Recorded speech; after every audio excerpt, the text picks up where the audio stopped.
Mataji Nirmala Devi, der Begründerin von Sahaja Yoga. Das Programm, wenn ich das kurz erläutern darf, wird folgendermaßen ablaufen. Wir werden ganz kurz eine einleitende Einführung über Sahaja Yoga geben. Dann in ungefähr einer halben Stunde erwarten wir Sri Mataji persönlich und sie wird eine Art Vortrag halten, eine Art Lecture geben. Danach werden wir alle in einer gemeinsamen Meditation die Möglichkeit bekommen, von Sri Mataji die Selbstverwirklichung zu erhalten.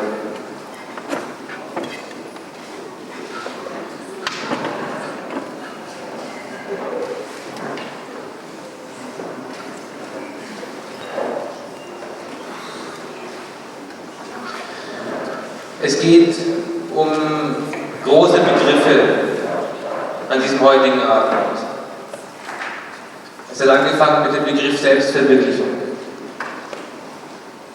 Das ist schon mal ein Wort,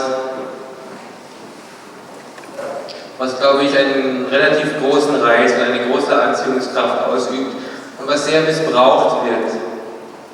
Es gibt die psychologische Selbstverwirklichung oder es gibt viele Arten von Selbstverwirklichung oder Selbsterfahrung, aber die Selbstverwirklichung, von der wir heute Abend sprechen und die wir alle zusammen heute Abend erfahren können, ist die spirituelle Selbstverwirklichung. Und es wird heute Abend um die spirituelle Selbstverwirklichung gehen und es geht um das Instrument in uns, diese spirituelle Selbstverwirklichung zu erfahren. Und nicht nur zu erfahren, sondern sie tatsächlich spürbar auf unserem zentralen Nervensystem wahrzunehmen. Das heißt, wir reden heute Abend nicht von etwas, woran wir nach diesem Vortrag blind glauben sollen, worüber es verschiedene Meinungen geben kann, sondern wir reden über etwas, was absolut ist. Wir reden über etwas, das jeder von uns erfahren kann, worüber es nicht zwei Meinungen gibt und worüber es auch keinen Zweifel geben kann.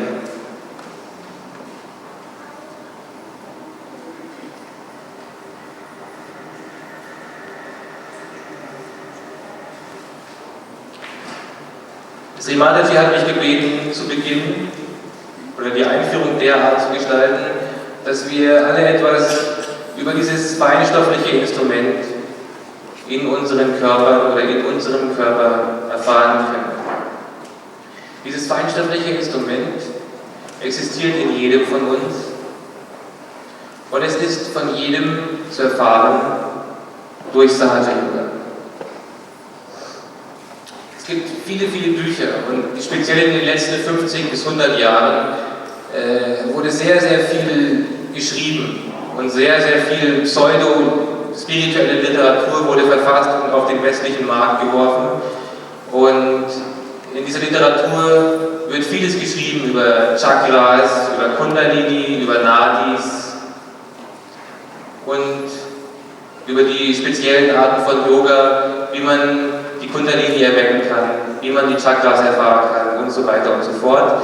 Aber das Resultat von all diesen Geschichten ist, dass eigentlich keiner von diesen Leuten jemals ihre spirituelle Selbstverwirklichung erfahren haben, dass niemand von diesen Leuten tatsächlich weiß, was ist Kundalini, dass niemand von diesen Leuten jemals gespürt hat, dass es diese Kundalini tatsächlich gibt, als eine physisch wahrnehmbare Energie in unserem Körper. Und wir wollen heute Abend erklären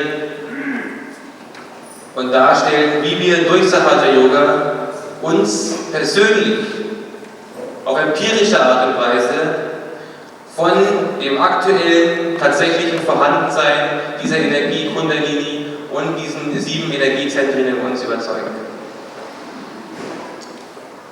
können. Kann jeder von euch diese meditierende Person hinter mir sehen, auf der wir diese 7 Energiezentren abgebildet haben?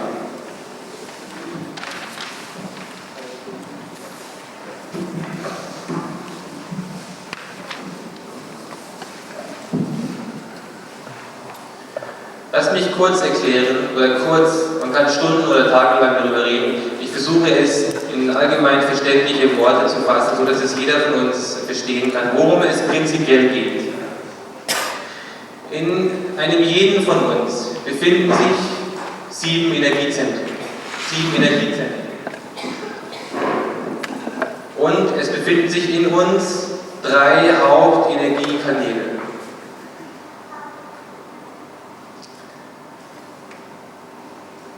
Diese 7 Energiezentren haben sich entwickelt in dem menschlichen Körper durch den gesamten Weg der Evolution, den wir von der Amöbe bis zum jetzt entwickelten Menschen gegangen sind.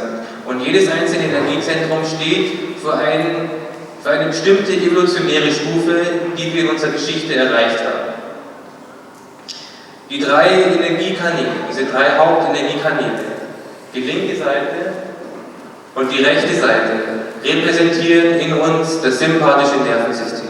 Und jeder, der ein bisschen was über Medizin versteht oder über Anatomie, wird verstehen können oder wird wissen, dass es sich bei diesen beiden Kanälen links und rechts um Entsprechungen des Vagusnervs in unserem Körper handelt.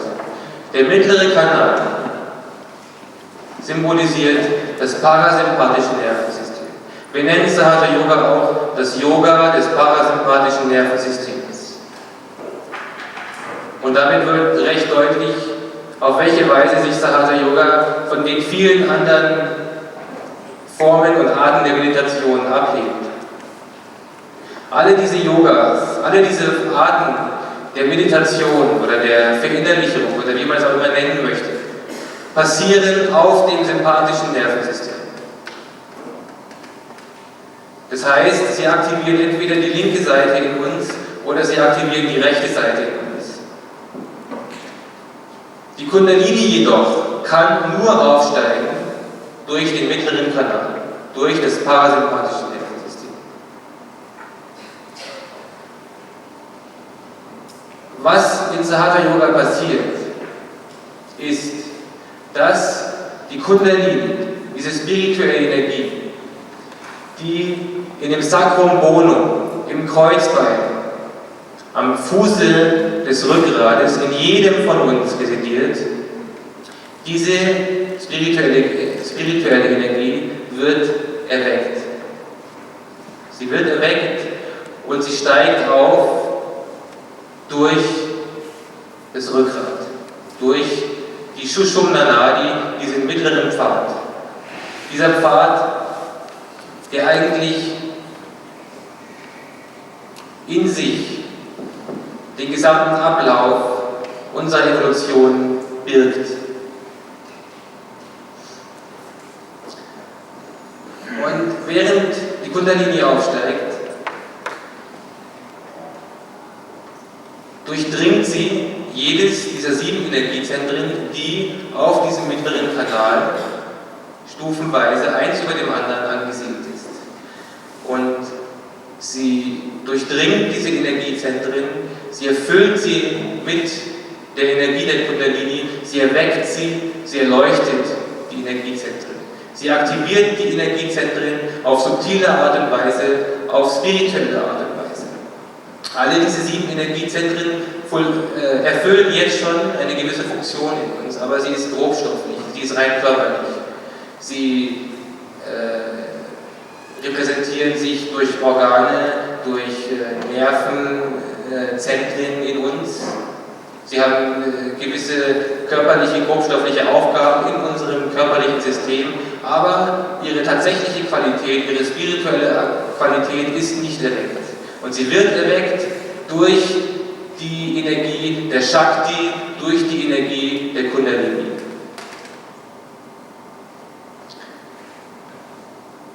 Wie können wir jetzt aber tatsächlich uns davon überzeugen, dass diese Energie in uns aufgestiegen ist?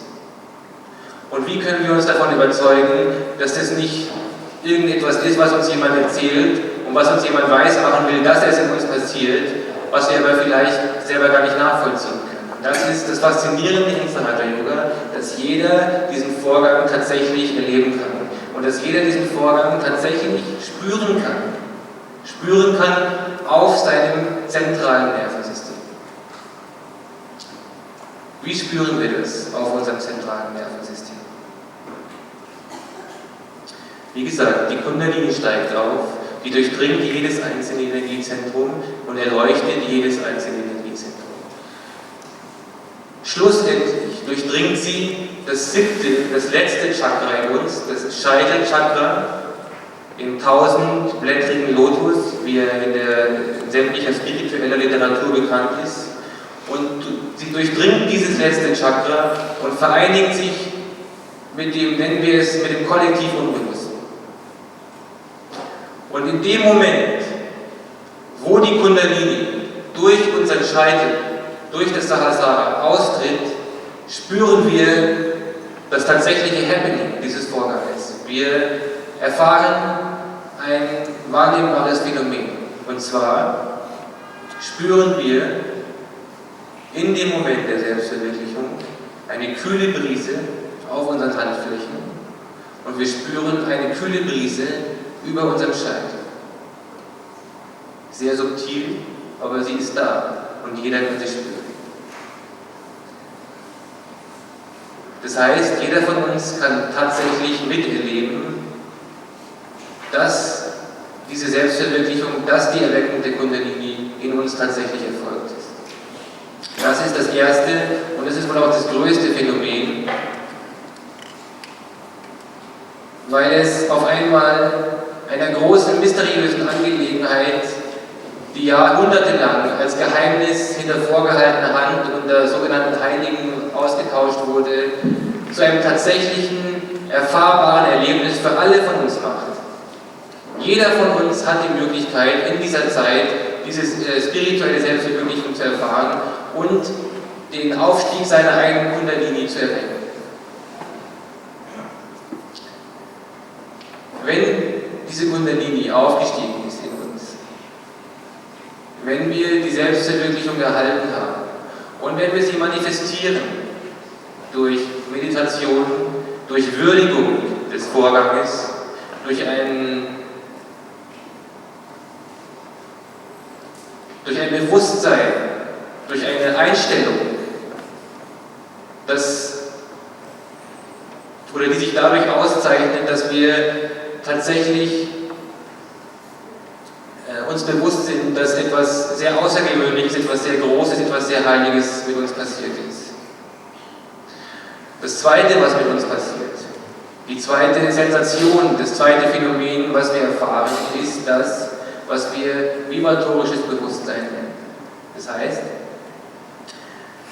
wir sind in der Lage, uns nicht nur durch die kühle Brise auf unseren Handflächen und über unserem Scheitel von dem tatsächlichen Vorhandensein der Kundalini zu überzeugen, sondern wir werden durch das vibratorische Bewusstsein tatsächlich auch in der Lage sein, unsere 7 Energiezentren und deren aktuellen Zustand oder deren aktuelle Verfassung auf unseren Händen zu spüren. Wie hier jeder sehen kann, auf dieser Abbildung entspricht jeder Finger unserer Hand proportional einem Energiezentrum in uns. Zum Beispiel fangen wir an mit dem ersten Chakra, dem Muladhara Chakra. Dieses Chakra ist zuständig für die Ausscheidung und auch regiert dieses Chakra über die Sexualität. Und wir können den Zustand, wir können die Verfassung, und das kann jeder von euch ausprobieren, das ist für jeden von euch tatsächlich zu erfahren, hier spüren, an der Handwurzel. Dort, wo der rote Punkt auf der Hand abgebildet ist. Jeder von euch hat übrigens dieses kleine Heft vor sich liegen. Auch dort ist diese meditierende Person abgebildet und ihr könnt euch tatsächlich in diesem Heft davon überzeugen, wovon ich spreche. So geht es weiter. Das zweite Energiezentrum spüren wir an den Daumen. Das dritte Energiezentrum, das Nabelchakra oder das Navi-Chakra oder das Chakra des Solarplexus, spüren wir an den Mittelfinger etc. etc. So wie das in eurem Heft abgebildet ist. Das heißt, wir bekommen tatsächlich eine neue Sinneswahrnehmung dazu. Wir sind nicht mehr angewiesen auf unsere Augen oder unsere Ohren oder unsere Nase, sondern wir können unsere innere Welt und unsere äußere Umwelt über unsere Chakras, über unsere Energiezentren erfahren. Und zwar ganz real.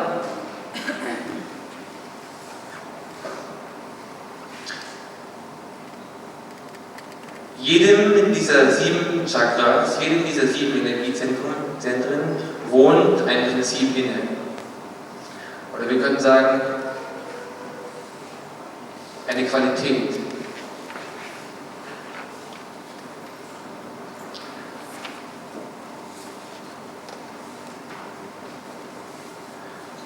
Und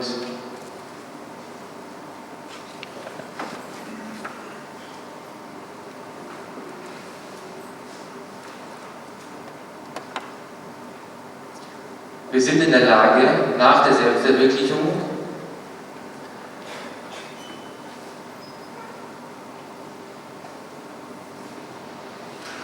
uns tatsächlich von der Absolutheit dieser Prinzipien, von der Absolutheit dieser Qualitäten zu überzeugen.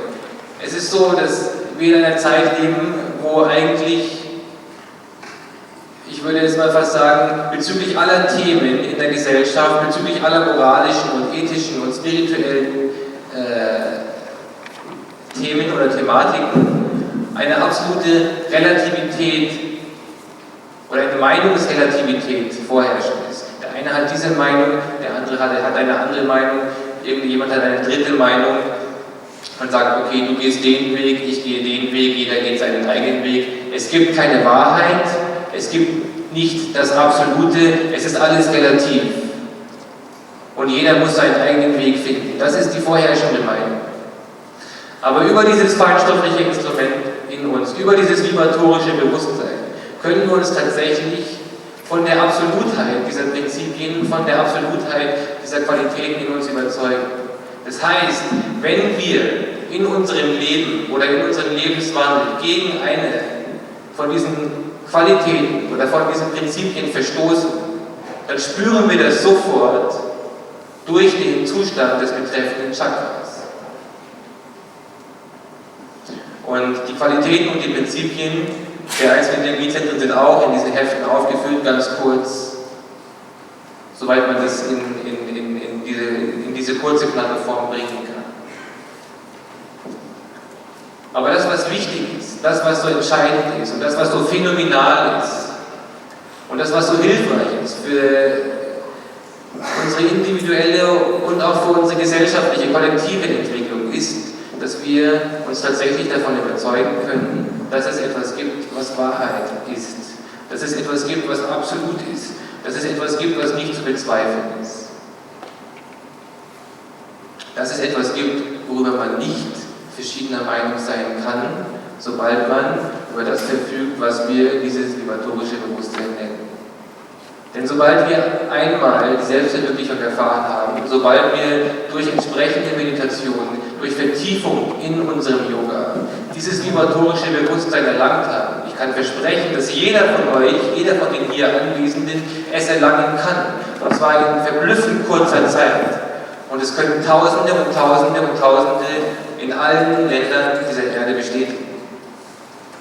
Wenn wir dieses vibratorische Bewusstsein manifestiert haben, sind wir in der Lage, absolut zwischen falsch und richtig, zwischen Wahrheit und Unwahrheit, zwischen dem, was man gut und dem, was man Böses nennt, zu unterscheiden.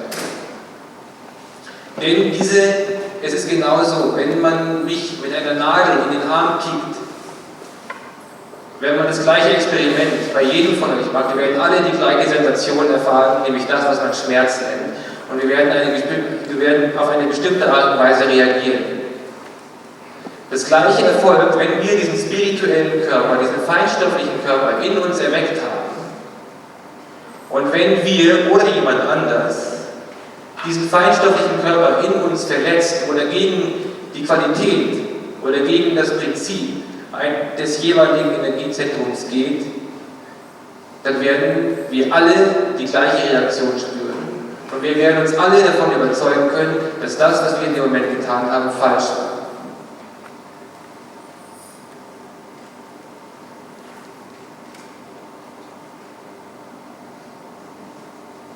Beispiel, nehmen wir irgendeine Qualität. Nehmen wir zum Beispiel die Qualität des Nabhi-Chakras, des dritten Chakras. Die Qualität oder das Prinzip dieses Chakras ist ganz grob gesagt Zufriedenheit, Friede, Ruhe, Ausgeglichenheit in der Familie, Ausgeglichenheit bezüglich materieller Werte, ein dharmisches Verhalten oder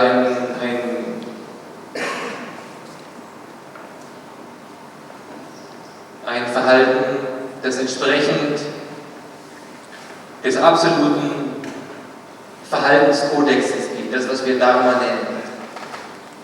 Und wenn wir jetzt die Selbstverwirklichung erhalten haben und wir werden weiter ausschließlich materiell orientiert leben, werden unsere ganze Energie darauf aufwenden, Geld zu verdienen, Höchstleistung zu bringen, werden ein Leben leben mit Streit und Unzufriedenheit innerhalb der Familie, dann werden wir das spüren.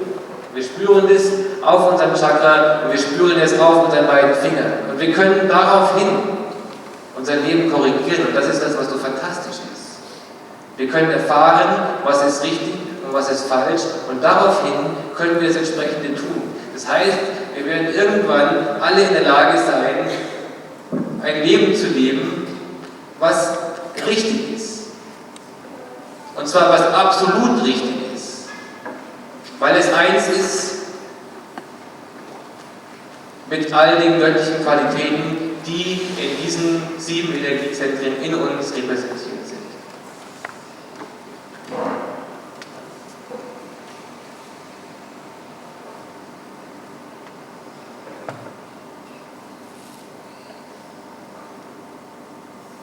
Wir werden durch den Aufstieg der Kundalini, durch die Selbstverwirklichung, durch die Erleuchtung oder durch die Aktivierung des Parasympathikus, des parasympathischen Nervensystems in uns zum ersten Mal einen Zustand der wirklichen, wahren Harmonie in uns spüren können, der wirklichen, wahren Ausgeglichenheit. Denn wiederum aufgrund unseres vibratorischen Bewusstseins werden wir in der Lage sein, zu erkennen, ob wir zu sehr auf der linken Seite oder zu sehr auf der rechten Seite in uns sind. Das heißt, ob wir zu sehr auf dem Sympathikus agieren. Die linke Seite in uns, die an dem ersten Chakra beginnt, an dem Muladhara Chakra, und die linke Seite hinaufgeht und in diesem großen blauen Ballon auf der rechten Hemisphäre unseres Gehirnes endet oder kulminiert. Diese linke Seite in uns repräsentiert all das, was vergangen ist. Sie repräsentiert unsere emotionale Seite, sie repräsentiert unsere Gefühle, unsere Psyche und auch unsere Bedingtheiten. Oder sagen wir, die Bedingtheiten werden mehr symbolisiert durch diesen großen blauen Ballon, das, was wir im Sahaja Yoga Super-Ego nennen. Wir haben das Super-Ego auf der rechten Seite als Kulmination all dessen, was vergangen ist, und wir haben das Ego auf der linken Seite als Konsequenz all dessen, was in der Zukunft liegt, worauf wir hinarbeiten. Das heißt, wenn wir zu sehr auf der linken Seite sind, wenn wir uns zu sehr mit unserer Vergangenheit befassen, wenn wir unsere Aufmerksamkeit auf dem haben, was vergangen ist, was hinter uns liegt, dann sind wir automatisch Charaktere, die sehr emotional sind, die eher lethargisch sind, die vielleicht sich sehr mit psychologischen Problemen auseinandersetzen und die einfach Schwierigkeiten haben, tatsächlich aktiv zu sein. Wenn wir zu sehr auf der rechten Seite angesiedelt sind, auf der Seite in uns, die von dem zweiten Energiezentrum, dem Swadhisthana Chakra, ausgeht und in dem kulminiert, was wir Ego nennen.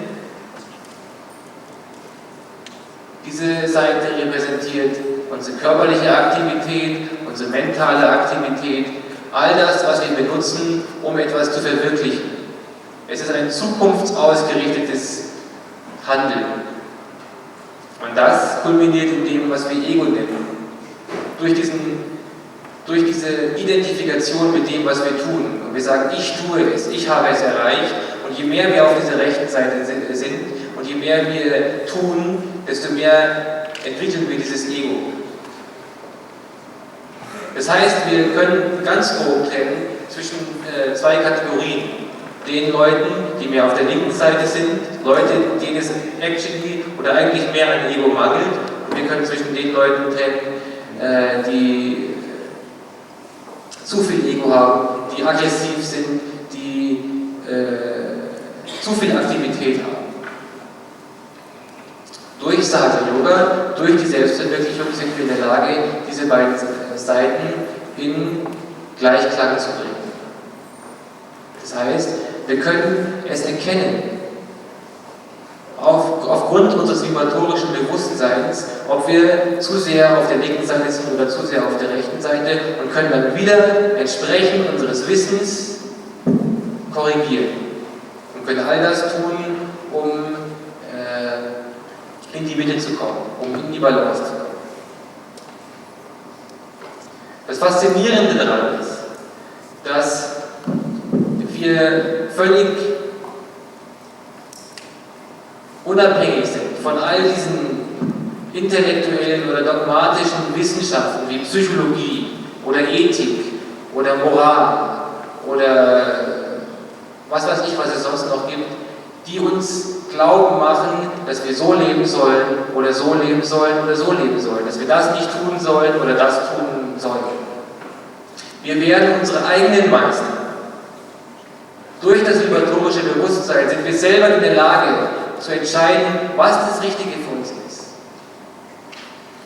Denn diese kühle Brise, die wir nachher alle auf unseren Händen spüren können, sie wird dann nicht fließen, wenn wir Störungen in unserem feinstofflichen System haben. Korrigieren wir diese Störungen, werden die Vibration, wie wir es nennen, oder die kühle Brise, wird fließen.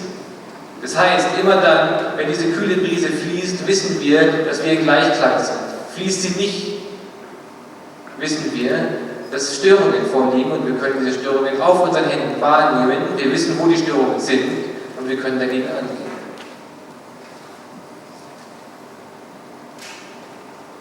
Und zwar, das, was mich immer so fasziniert hat an Sahaja Yoga, ist jetzt, dass es absolut ist. Es gibt keinen Zweifel daran. Es ist nicht so, dass der eine glaubt an Psychologie und der andere glaubt nicht an Psychologie. Es ist so, dass wir alle die gleichen Erfahrungen machen an Sahaja Yoga. Wie wir wissen, hat jede Krankheit ihre feinstoffliche Ursache in uns.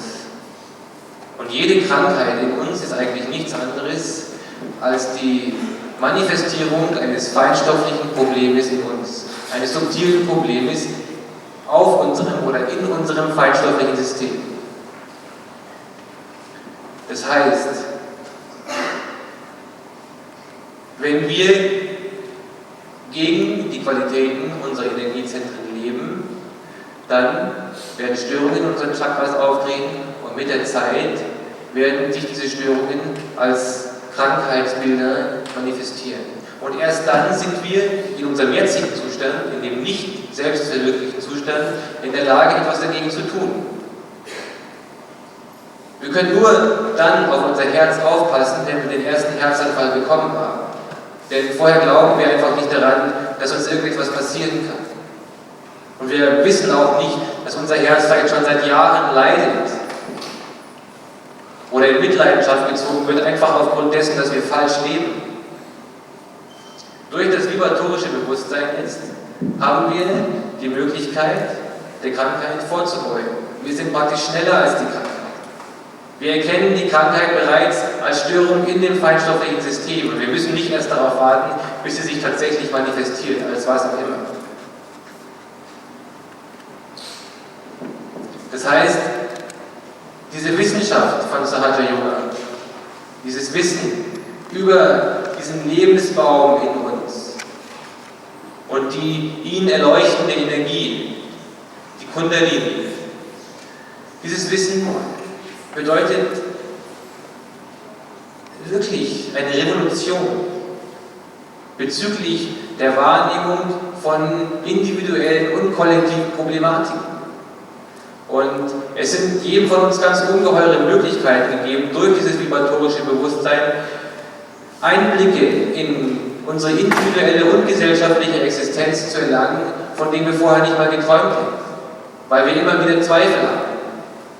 Aber diese Einblicke, die wir durch Sahaja-Yoga erlangen können, sind absolut und es gibt keine gegenteilige Meinung. Es kann sie nicht geben, weil wir alle das Gleiche fühlen.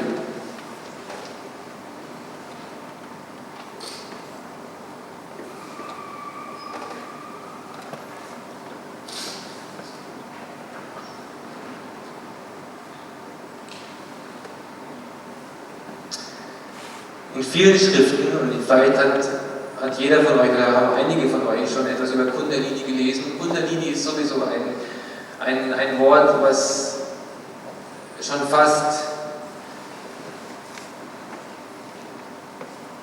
es wurde sehr missbraucht. Und sehr, sehr viele Leute haben über Kundalini geschrieben, die eigentlich nicht die Autorität hatten, darüber irgendetwas zu sagen. Und es gibt viele Bücher von sogenannten Gurus oder sogenannten Meistern, die über Kundalini schreiben, und sie schreiben Dinge, die, so werden wir alle in Sahaja-Yoga feststellen können, absolut falsch sind. Sie haben nichts mit der Realität zu tun und sie haben auch nichts mit Kundalini zu tun. Viele von diesen Leuten, viele von diesen Schriften warnen vor Kundalini. Und sie sagen, Kundalini kann einen verbrennen oder den Aufstieg der Kundalini nehmen wir wahr durch einen unglaublichen Ausstoß an Hitze und wir fangen an zu zittern. Wir fangen vielleicht an, irgendwelche Urschreie auszustoßen oder wie verrückt in der Gegend umherzutanzen. Das ist alles Blödsinn. Und zwar wirklich Blödsinn. Und wir können das wirklich Blödsinn nennen, weil wir darum wissen. Nicht, weil wir es nicht glauben oder weil wir es nicht einsehen oder weil wir anderer Meinung sind, sondern weil wir, und das kann jeder von euch auch haben, wir haben die Autorität, das zu wissen, aufgrund unseres vibratorischen Bewusstseins und aufgrund unserer Erfahrung mit Kundalini. Und wir erfahren Kundalini als die Mutter in uns. Wir erfahren Kundalini als eine heilende Kraft, als eine ernährende Kraft, als eine balancierende Kraft, als eine unheimlich sanfte, mütterliche Kraft, die jeden von uns transformiert, die uns in jeder Hinsicht erweitert und die uns unseren spirituellen Aszent ermöglicht. Es ist etwas sehr Sanftes, es ist etwas sehr Subtiles.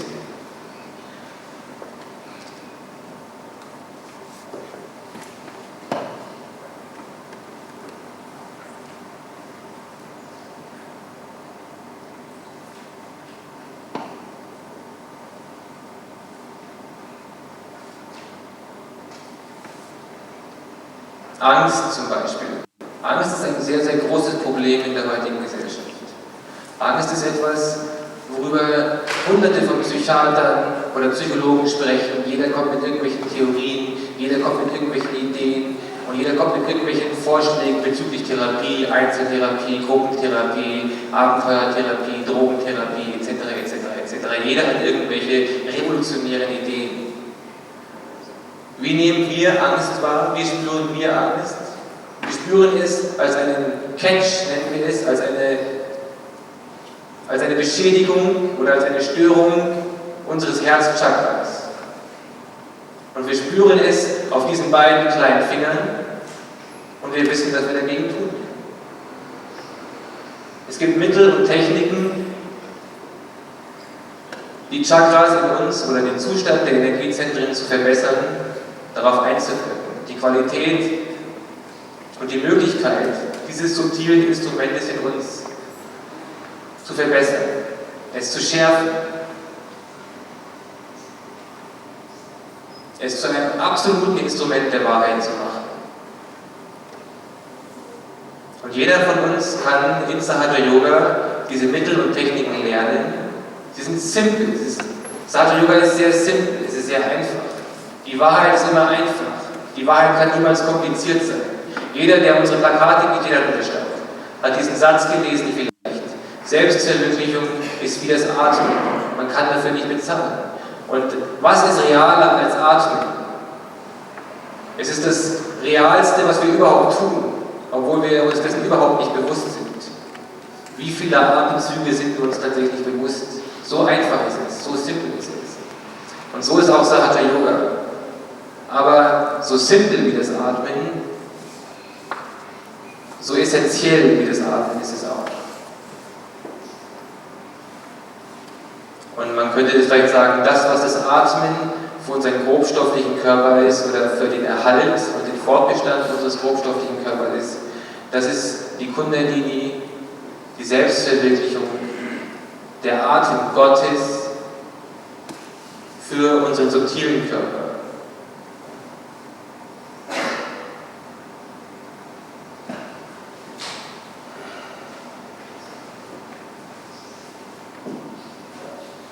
Es ist so schwierig, über Sahaja Yoga tatsächlich zu sprechen, weil wir Gefahr laufen, das alles als ein mentales Thema zu behandeln, als eine mentale Problematik. Ich spreche mit Worten und ihr hört mir mit eurem Gehirn zu.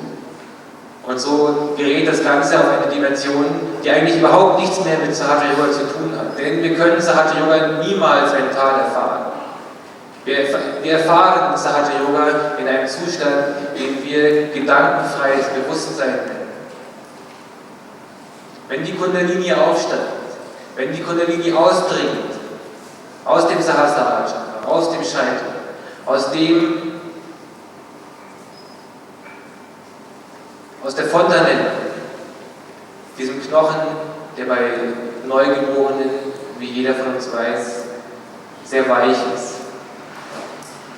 Wenn die Kundalini dorthin durchdringt, zum Anfang als ein hauchdünner Faden, und je länger wir meditieren, je tiefer wir in unser Yoga gehen, desto mehr wird diese Kundalini aus uns hinausfließen. In diesem Moment gelangen wir oder bringt uns die Kundalini über die mentale Ebene hinaus. Der mentale Bereich in uns wird regiert von dem 6. Chakra, dem Agya Chakra. An diesem Agya Chakra kreuzen sich, wie das jeder von euch sehen kann, die linke und die rechte Seite. Das heißt, alle diese Chakras sind beeinflusst von unserem sympathischen Nervensystem und unterliegen entweder der linken Seite oder der rechten Seite. Es ist auch so, dass jedes dieser 7 oder dieser 6 Energiezentren 3 Aspekte hat. Einen linken, einen rechten und einen mittleren. Aber über all diesen 6 Energiezentren thront der 1000-blättrige Lotus des Sahasrara Chakra. Und dieses Sahasrara Chakra repräsentiert eine Dimension in uns, die wir das Königreich Gottes nennen können. Und sobald wir in diese Dimension, in diese Region eindringen, indem uns die Kundalini dorthin bringt, erfahren wir einen Zustand, der absolut einzigartig ist. Wir erfahren einen Zustand, der sich manifestiert als ein tiefes Gefühl der Zufriedenheit, als ein tiefes Glücksgefühl, als ein Gefühl der Glückseligkeit. Und wir fühlen die tatsächliche Einheit mit Gott oder mit der alles durchdringenden Kraft Gottes oder mit dem kollektiv Unbewussten. Es kommt nicht so sehr auf Worte an, es kommt nicht so auf die Namen an, die wir diesen einzelnen Vorgängen in uns geben, sondern es kommt darauf an, was wir alle erfahren, was wir alle fühlen, während wir das erleben, was wir Thoughtless Awareness nennen. Hat nichts mit Gedankenlosigkeit zu tun, sondern es ist Gedankenfreiheit. Das ist ein ganz großer Unterschied. Es ist nichts Tranceartiges, es ist nichts Rauschartiges, sondern es ist ein glasklarer Zustand. Wir sind absolut bewusst und wir denken nicht, denn wir sind jenseits des Gehirns. Wir sind in einer Dimension, die wir mental nicht mehr erfassen.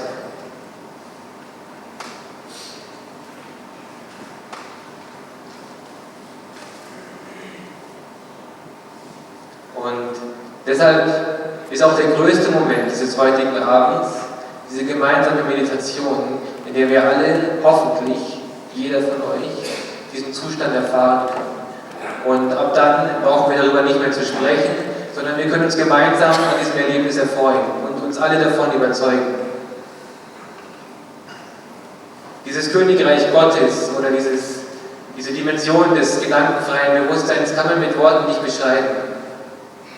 Man kann jemandem nicht erklären, wie ein Honigbrot schmeckt, sondern man muss es ihm geben und er wird sich selber davon überzeugen. Und dann kann man sich gemeinsam daran erfreuen, wie dieses Honigbrot schmeckt. An dieser gemeinsam gemachten Erfahrung. Und so ist es auch mit Sahaja Yoga. Sahaja Yoga ist das Yoga der Erfahrung. Es hat nichts mit Gehirntätigkeit zu tun. Es hat nichts mit mentaler Aktivität zu tun. Wir erfahren Sahaja Yoga in Stille, in Friede, in Einklang und in absoluter Harmonie. Und ich meine, all diese Begriffe Friede, Glückseligkeit, Einklang, Harmonie, die stehen in so vielen Büchern. Und jeder von euch wird vielleicht denken, da ist schon wieder jemand, der redet über Einklang, schon wieder jemand, der redet über Friede, über das Königreich Gottes. Aber es ist mir fern, euch irgendwie mental durch Worte von irgendetwas zu überzeugen, was ich persönlich erfahren habe und mit mir Tausende von anderen, sondern es ist mir viel wichtiger, dass wir alle gemeinsam diese Erfahrung machen, dass wir uns alle davon überzeugen können. Das ist das Faszinierende an Sahaja Yoga. Es passiert. Es ist ein spontaner Prozess. Sahaja Yoga heißt spontane Vereinigung.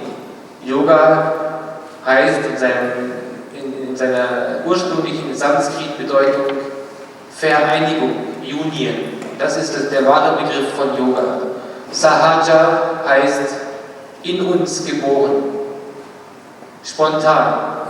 Das heißt, das Ganze passiert durch einen spontanen Prozess, der potenziell in jedem von uns vorhanden ist. Nur muss dieser Same oder diese potenzielle Energie muss nur erweckt werden und sie nimmt ihren Aufstieg und sie vollzieht diesen Prozess der Selbstverwirklichung.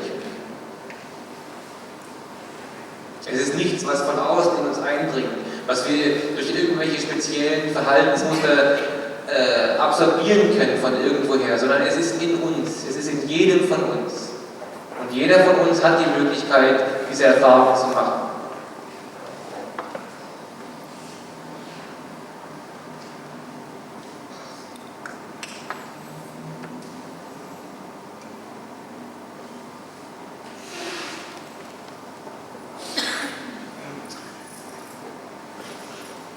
In wenigen Minuten, ich weiß nicht genau wann, wird Sri Mataji eintreffen. Und sie wird zu uns sprechen.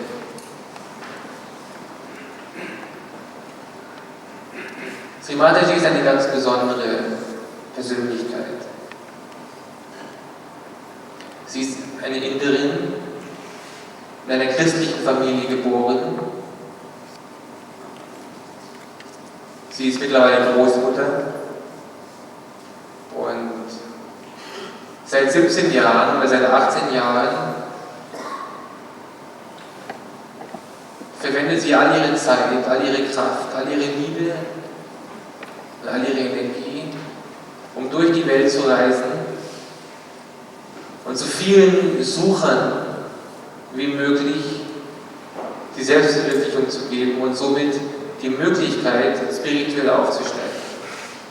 Es ist nicht so, dass die Selbstverwirklichung oder die Erleuchtung etwas ist, was uns widerfährt, wie es Buddha widerfahren ist, dass wir uns unter einen Baum setzen und es macht auf einmal, das Licht geht an und wir sind erleuchtet und wir sind jenseits des Irrenlebens und jenseits aller materiellen Problematiken und schweben losgelöst über den Himalaya, sondern es ist etwas, die Erleuchtung oder die Selbstverwirklichung in Sahaja Yoga ist der gleiche Prozess, aber er passiert in einem reduzierten Maße. Und was uns Sri Mataji gibt, sie gibt uns das Werkzeug. Und mit diesem Werkzeug haben wir alle die Möglichkeit, wenn wir wollen, wir müssen nicht, das Höchste zu erreichen, was ein Mensch erreichen kann. Wir können tatsächlich gemeinsam diesen Schritt vollziehen vom Menschen zum Yogi, vom normalen menschlichen Wesen zu einem erleuchteten Wesen, welches in absolutem Einklang mit Gott lebt. Und ich glaube, das ist eine ungeheure Möglichkeit. Und ich glaube, es ist es wert, dass man dieses Sahaja Yoga einer Prüfung unterzieht.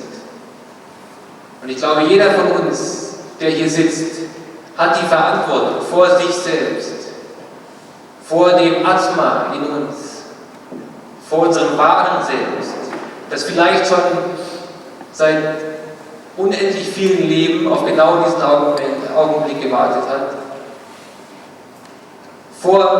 Aus Verantwortung vor dieser Reflexion des Göttlichen in uns sollten wir Sahaja Yoga testen. Und wir sollten uns tatsächlich davon überzeugen, was hat es auf sich mit dem, was uns heute Abend erzählt wird. Und wir sollten dem Ganzen nachgehen. Und vielleicht ist wirklich etwas dran, was wir erfahren an uns, was wir spüren in uns durch diese innere Wandlung und durch die äußere Wandlung. Wir werden zu neuen Menschen. Wir werden zu besseren Menschen. Wir werden zu gesünderen Menschen. Wir wissen mehr. Wir werden subtiler und subtiler und subtiler.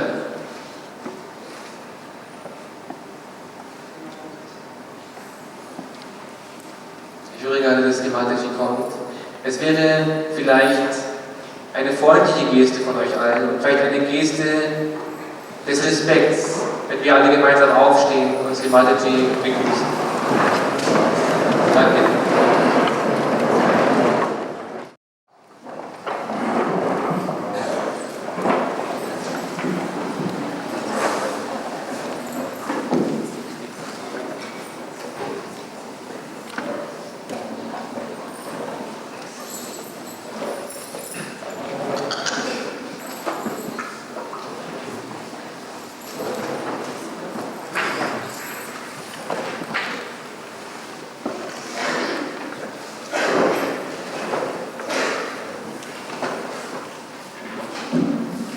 Vielleicht sollten wir alle gemeinsam 1 oder 2 Minuten einfach ganz still sein, in uns zu gehen und uns möglich aufmachen, rezeptiv machen für das, was Sri Mataji sagt. Lassen wir Sri Mataji auf uns einwirken. Profitieren wir alle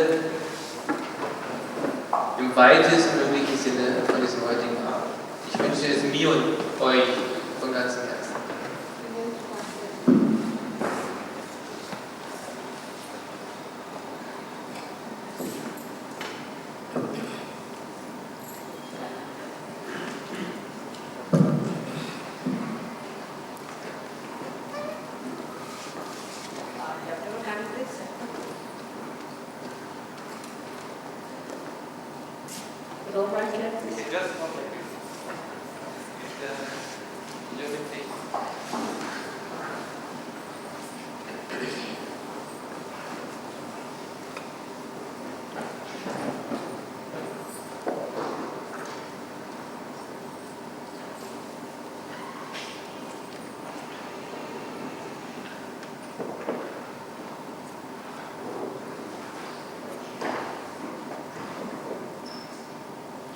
I bow to all the seekers of truth.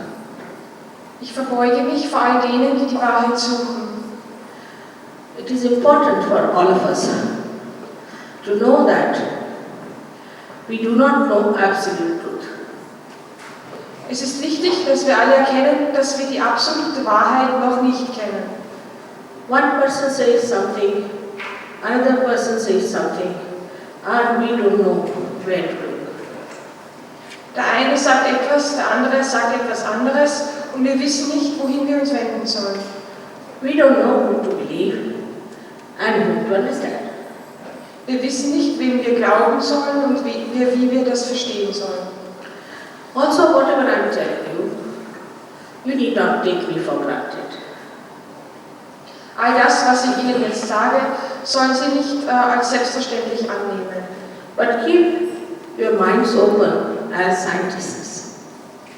Aber bitte seien Sie offen wie ein Wissenschaftler.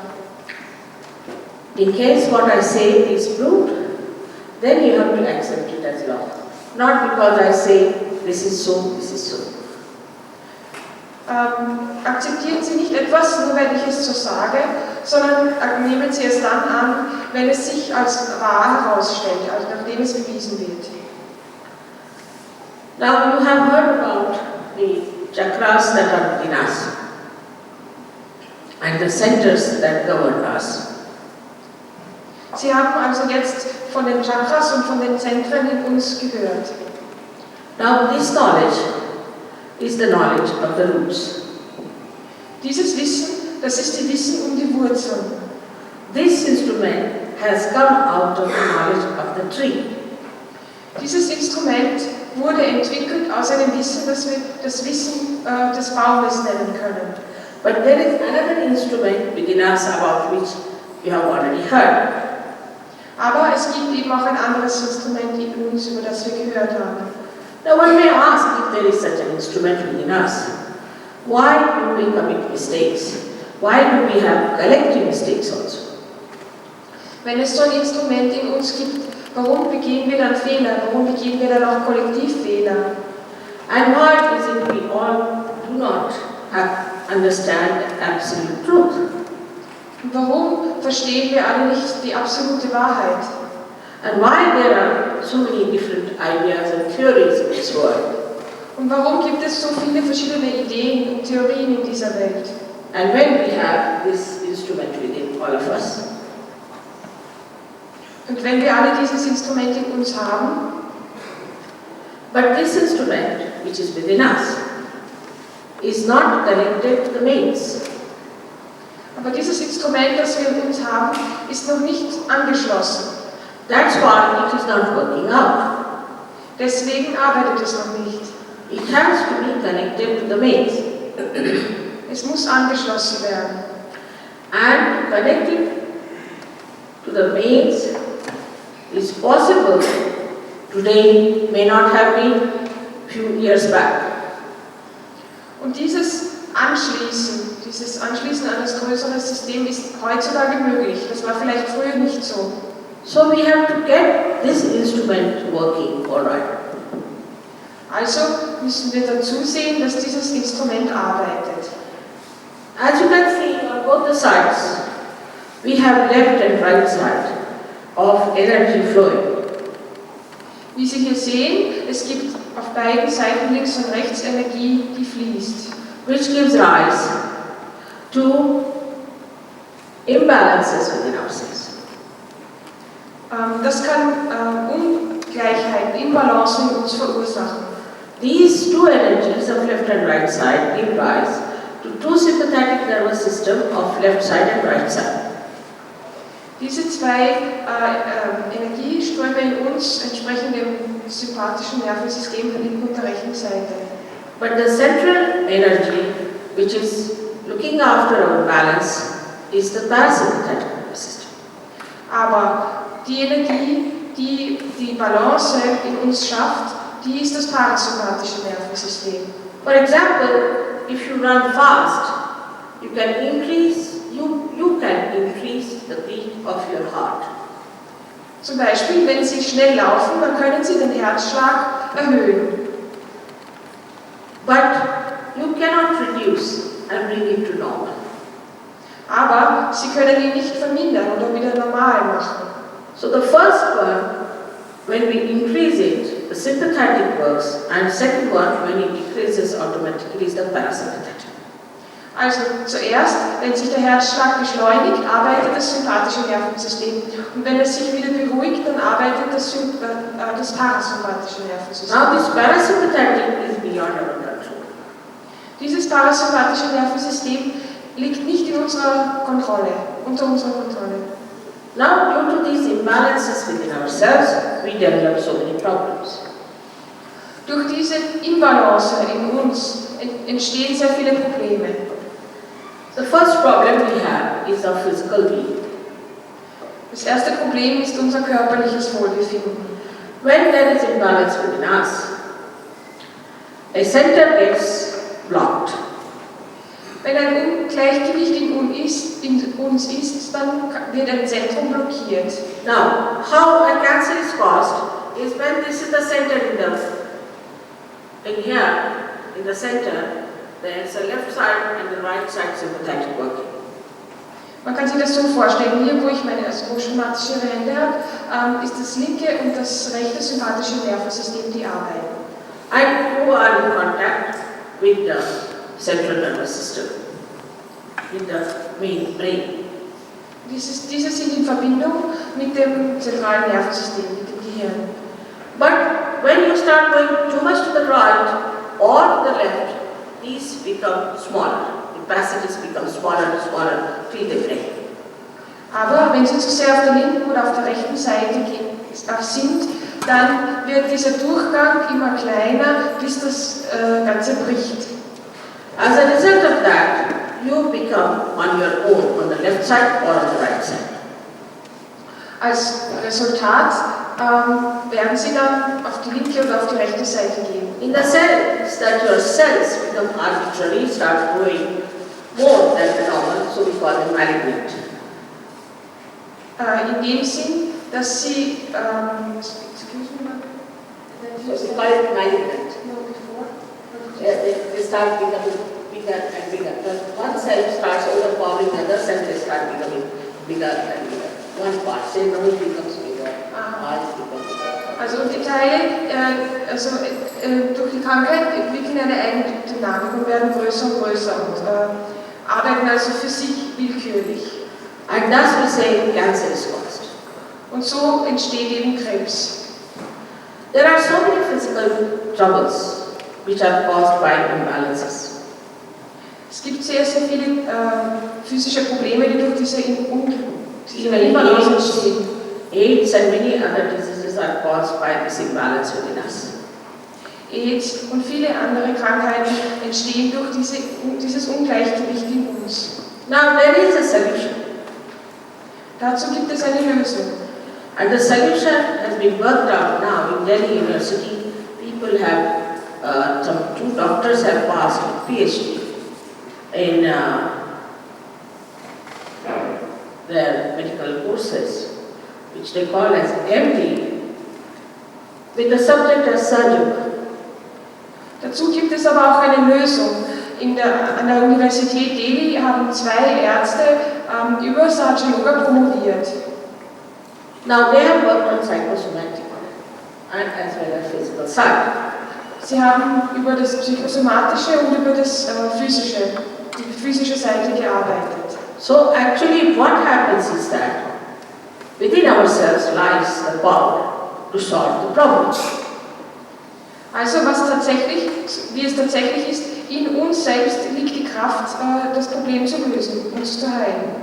And when this power rises within us and passes through all the centers, opens this fontanelle area and becomes one with the all-pervading power, subtle power, all of them get touched and in balance. Wenn diese Energie in uns aufsteigt und durch die Fontanelle austritt und uns mit der alles durchdringenden Kraft verbindet, dann fließt diese Energie auch wieder herunter und nährt all diese Zentren. Dadurch kommt man wieder ins Gleichgewicht.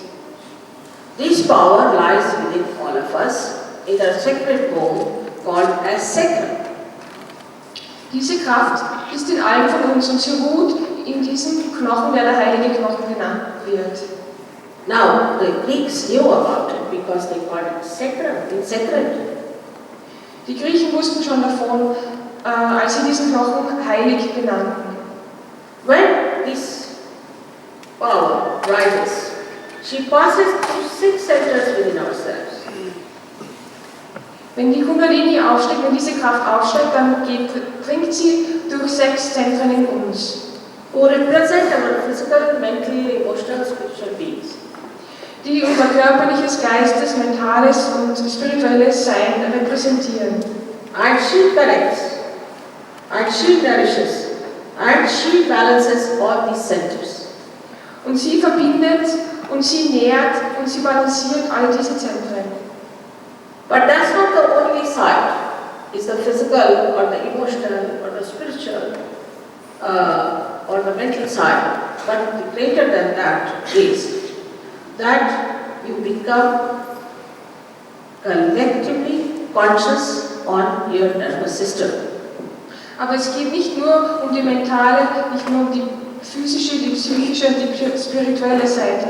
Das Wichtige ist, dass uns diese Energie etwas ermöglicht. Wir werden kollektiv bewusst. That means you become empowered. You get the power. Das heißt, sie erlangen eine Kraft. To feel the centers of other people and your own centers. Sie erlangen die Kraft, die Zentren der anderen Menschen und ihre eigenen Zentren zu spüren. You can easily discern and find out what's wrong with other people and what's wrong with yourself. Sie können ganz leicht selbst feststellen, was mit ihnen falsch ist und was mit anderen falsch ist. It may be physical, it may be emotional, it could be mental or could be spiritual. Es kann ein physisches, ein psychisches, ein mentales oder ein spirituelles Problem sein. I call it the blossom time for modern times. Ich nenne diese modernen Zeiten die Blütezeit.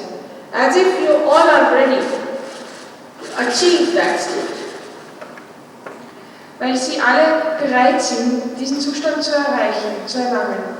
The state of self-realization of your second birth. Den Zustand ihrer Selbstverwirklichung, ihre Wiedergeburt. This has been described in all the religions, in all the big books or prophets or saints. Das wurde in allen Religionen, in all den heiligen Büchern, durch all die Propheten und Heiligen beschrieben. After all, they would not be telling us lies. Warum hätten wir uns auch Lügen erzählen sollen? We have to be born again. Wir müssen wiedergeboren But werden. it's not like certifying yourself, I'm born again, and doing all kinds of things which are absolutely destructible. Aber das nützt nichts, wenn Sie sich selbst als wiedergeboren bezeichnen und dann etwas machen, was zerstörerisch ist. But when this Kundalini rises, this power within you, you become absolutely a peaceful person within. Aber wenn diese Kundalini in Ihnen aufsteigt, dann werden Sie eine völlig friedliche Person in sich. I've known many people who form peace foundations, peace this, peace that, and they have no peace within. Ich kenne viele Leute, die Friedensbewegungen gegründet haben, Frieden hier, Frieden dort, aber die haben keinen Frieden in sich. There are some who have got Peace Nobel Prize are such hot-tempered that you have to go near them with a barge pole. With a barge pole, you see barge in the ship, a little ship, you see, you have to push it with a barge.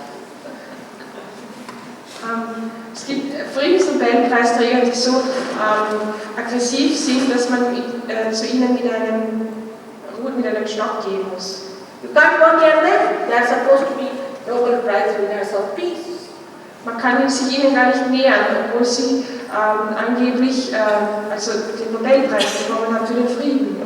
So all these artificial foundations are not going to help us. Also all diese künstlichen Dinge werden uns keinen Frieden verschaffen. We have within ourselves this innately placed this power. In uns ruht diese Kraft. And that power has been there all through your lives.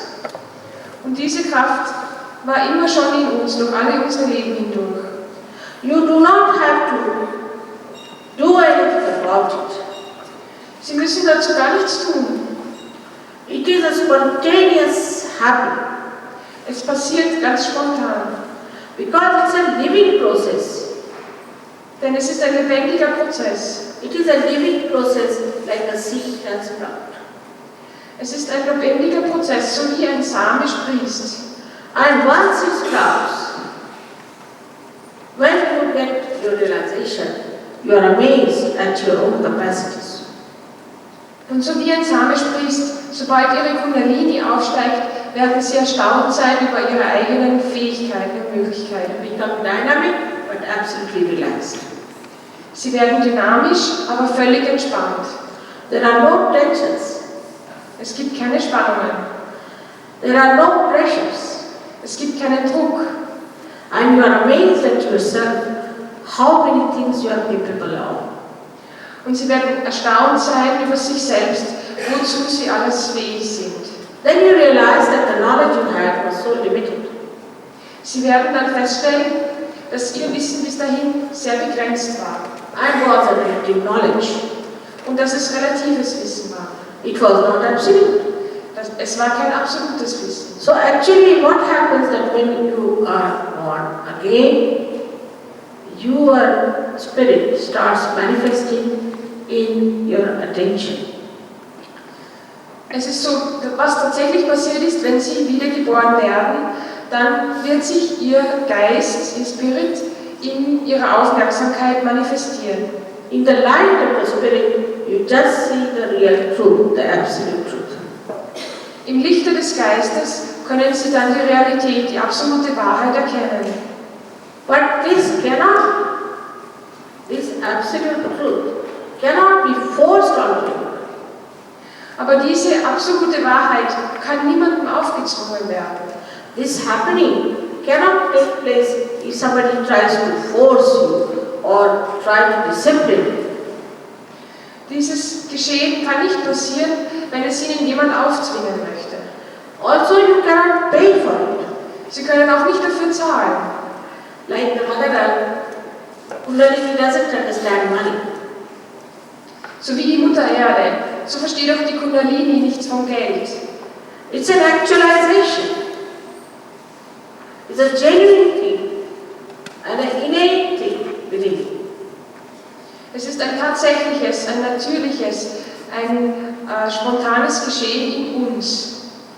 Even if you say, Mother, give me my realization, I may not be able to do it. Maybe, may not be. There's no guarantee.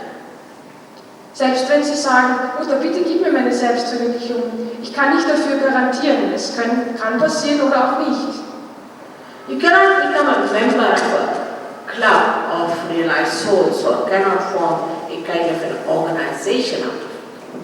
Sie können kein Mitglied in einem Club der realisierten Seelen werden oder einer Art von Organisation beitreten. It is happening within you, which you have to certify that you have felt the all-pervading power on your fingertips. Es ist ein Geschehnis in Ihnen und Sie selbst müssten feststellen, ob Sie die alles durchdringende Kraft auf Ihren Fingern gespürt haben. If you are honest and genuine in your seeking, I am sure you all should have it. Wenn Sie ehrlich in Ihrer Suche sind, dann werden Sie es sicher alle haben. As it is, we have two problems within us. Wir tragen zwei Probleme in uns. Only two problems. Nur zwei Probleme. One is that we have got certain conditions. Das eine ist, dass wir bestimmte Konditionierungen, Bedingungen in uns haben. All kinds of conditions we have got. Alle möglichen Konditionierungen. Like I can say, I'm an Indian and you are German and you are English and you are this and you are that. So wie ich sagen kann, ich bin Inderin, ihr seid Deutsche oder Engländer oder das oder das. Or I could say that I belong to this community and that community and that community. Oder ich kann sagen, ich gehöre dieser Gemeinschaft oder jener Gemeinschaft an. Or I may say I've read this book and that book and that book. Oder ich kann sagen, ich habe dieses oder jenes Buch gelesen. All this is conditioning in us. All das sind Konditionierungen in uns. You were born as a human being. Sie wurden als Menschen geboren. And you have every right to get this union with the divine, which we call as yoga. Und sie haben das Recht, diese Vereinigung mit dem Göttlichen, die wir Yoga bezeichnen, zu erlangen. This is the real yoga. Das ist das wirkliche Yoga. Because with that nourishment you just start getting transformed. Denn durch diese Ernährung, durch diese Nahrung werden sie transformiert werden. You start seeing what's wrong with you. Denn sie werden erkennen, was an ihnen falsch ist, mit ihnen falsch ist. And you start seeing what's wrong with others. Und sie werden sehen, was mit den anderen falsch ist. You develop that divine discretion by which you can see that this is wrong and this is right. Sie werden dieses göttliche Unterscheidungsvermögen erlangen, mit dem sie erkennen können, was richtig und was falsch ist. It's not a mental analysis, but it's a realization. On your fingertips you can feel it, what the truth is. Es ist keine mentale Analyse, es ist eine Realisation. Auf ihren Händen werden sie spüren, was die Wahrheit ist. In these modern times, I would say, your computer starts working. Ich würde sagen, heutzutage in diesen modernen Zeiten beginnt Ihr Computer zu arbeiten. It's already programmed. Er ist schon programmiert. It's all built in. Er ist schon eingebaut. Only thing, it has to be connected to the mains. Er muss nur angeschlossen werden. And then it starts working. Und dann beginnt er zu arbeiten. And the programming is done with an absolute knowledge. Und das Programm, die Programmierung wurde mit absolutem Wissen gemacht. So you make no mistakes. Also werden Sie keine Fehler machen. These are the minimum things that have to happen to human beings. Das ist das Mindeste, was den Menschen passieren sollte. If we have to save this world from further calamities, we have to get human beings transformed. Wenn wir die Welt vor weiterer Zerstörung bewahren wollen, dann müssen die Menschen transformiert werden. We are so much bothered about ecological imbalances. Wir haben so viele ökologische Imbalancen. But not about human imbalances. Wir wissen so viel darüber, aber nicht über die menschliche Imbalance. And the second imbalance that we have is what we call as ego. Das zweite Ungleichgewicht, das wir in uns tragen, heißt Ego. That we think we have done this work, we have done that work, is a feeling that we are very great. Das ist das Gefühl, zu wissen, ich habe das geleistet, ich habe das erreicht. Das Gefühl, dass wir uns großartig fühlen. Now for example, now we have made a beautiful stage here. Out of the tree that was dead, we have created another dead thing. Also zum Beispiel diese Bühne hier. Wir haben diese Bühne gebaut aus einem Baum, der tot ist, haben wir etwas anderes Totes gemacht. Something from the dead to another dead. Wir haben etwas Totes zu etwas anderem Toten umfunktioniert. Have you done anything that is living? Haben Sie irgendetwas Lebendiges vollbracht? You can't even make an atom of your own. Sie können kein einziges Atom selbst erzeugen. You cannot create it. Sie können es nicht erschaffen. Whatever is created, you may try to change it. But you cannot create any element on your own. Was auch immer geschaffen wurde, das können Sie transformieren. Aber Sie können kein einziges Element schaffen, neu schaffen. I tell a joke that sometimes some village people from India were asked to go by plane and were told not to carry too much luggage because it won't be all right. In Indien mussten einige Leute aus Dörfern mit dem Flugzeug fliegen und sie wurden gebeten, nicht zu viel Gepäck mit sich mitzunehmen. And the plane will feel the overloading. So it is better to take little things, few things with you. Denn das würde Übergewicht im Flugzeug erzeugen, deswegen sollten sie nicht so viele Dinge mit sich mitnehmen. So these villagers sat in the plane and put all their luggage on their heads. Also sind diese Dorfleute ins Flugzeug eingestiegen und trugen alle ihre Sachen auf dem Kopf. They did it in their ignorance. Sie taten das in ihrem Unwissen. So people asked them, what are you doing?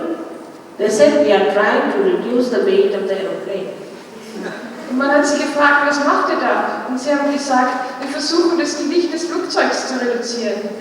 In the same way, we human beings feel that we are trying to reduce the work of the Creator. Auf die gleiche Art und Weise sagen die Menschen, wir versuchen die Arbeit des Schöpfers zu erleichtern. So this is the ego from one side, and from the other side the conditioning creating superego. Both of them meet and make a very hard nut here. Also beide, die Konditionierungen, das Superego auf der einen Seite und das Ego auf der anderen Seite, die erzeugen etwas, was wie eine harte Nuss, also unser Kopf wird wie eine harte Nuss. And you become like a shell of an egg, I should say. Also man könnte es als eine Eischale bezeichnen. Now in India, a realized soul is called as Dija, and as well as a bird is called as Vija. Vija is twice born.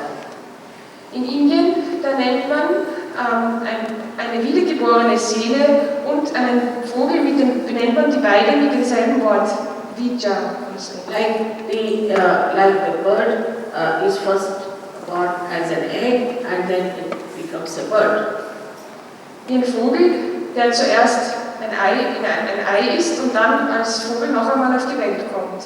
In the same way, a human being has to become a bird, in the sense he has to achieve his ultimate status, his ultimate destination. Auf die gleiche Art und Weise muss der Mensch zum Vogel werden. Er muss sein letztes Ziel erreichen. This is the epitome of evolution. At human level, we live relatively, but at this stage, we live in the absolute truth. Das ist der Gipfel, der Höhepunkt der Evolution. Als Menschen leben wir relativ, aber so können wir das Absolute erreichen. When you achieve that state, then there is no question of understanding how we are related to each other. Wenn Sie diesen absoluten Zustand erreichen, gibt es nicht die Frage, in welcher Beziehung wir zueinander stehen. And the enjoyment that we get before realization looks like something artificial injections. Und die Freude, die wir vor der Realisation empfinden konnten, erscheint uns dann als eine künstliche Injektion, als künstliche Spritzen. Actually, in modern times, people are seeking joy, and when they don't get it, they want to have some sort of a sensation all the time. Die Menschen heutzutage suchen nach der Freude, und wenn sie sie nicht bekommen, dann begnügen sie sich mit künstlichen Sensationen. Whatever they are doing is in the search of joy. Was auch immer sie tun, sie sind auf der Suche nach der Freude. But the joy is within yourself, in your heart, resides as the embodiment of spirit. Aber die Freude ist in uns. Sie residiert im Herzen als die Verkörperung des Spirits, des Geistes. Joy is not double-faced like a coin, happiness and unhappiness. Joy is absolute. Die Freude hat nicht zwei Seiten wie eine Münze, Glück und Unglück, sondern sie ist absolut. So one has to achieve that state, but for that you don't have to put in any efforts. Also man muss diesen Zustand erreichen, aber man kann dafür keine Anstrengungen machen. It is like one candle, which is enlightened, can enlighten another candle very easily. Es ist wie eine Kerze, die angezündet ist und die sehr leicht eine andere anzünden kann. In the same way, those who get realization can give realizations to others. Auf die gleiche Art und Weise können die, die Realisation empfangen haben, diese auch weitergeben. Transforming them into beautiful, wonderful, universal human beings. Und diese in wunderbare, wunderschöne, universelle Menschen verwandeln. There's complete freedom because no temptation can catch you. Keine Versuchung kann sie verführen. No one can deceive. Niemand kann sie betrügen. You understand each and every person inside out. Sie verstehen jede Person von innen her. In that state, you enjoy yourself and enjoy others who are like you. In diesem Zustand genießen sie genießen sich selbst und sie genießen die anderen. Unfortunately, in Germany, somehow, I don't know why, but Sahaja Yoga has not taken its roots.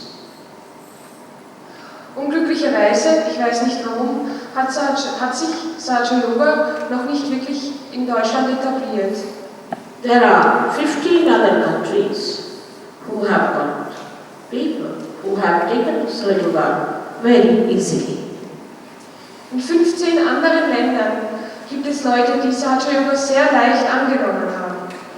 They were all attacked by fake news, by man-made religions, all kinds of things. But they could see with their pure intelligence that this is the truth. Sie wurden attackiert von falschen Gurus, von falschen Religionen, aber mit ihrer Intelligenz konnten sie erkennen, dass das die reine Wahrheit ist. So I have to request you to have a look at it as a scientist. Keep your minds open, and if you receive your realization, then you will realize that what I am saying is the absolute truth. Ich möchte Sie bitten, offen zu sein, wie ein Wissenschaftler, sich das anzusehen. Und wenn Sie Ihre Realisation erhalten haben, werden Sie feststellen können, ob das die absolute Wahrheit ist. May God bless you. Gott segne Sie.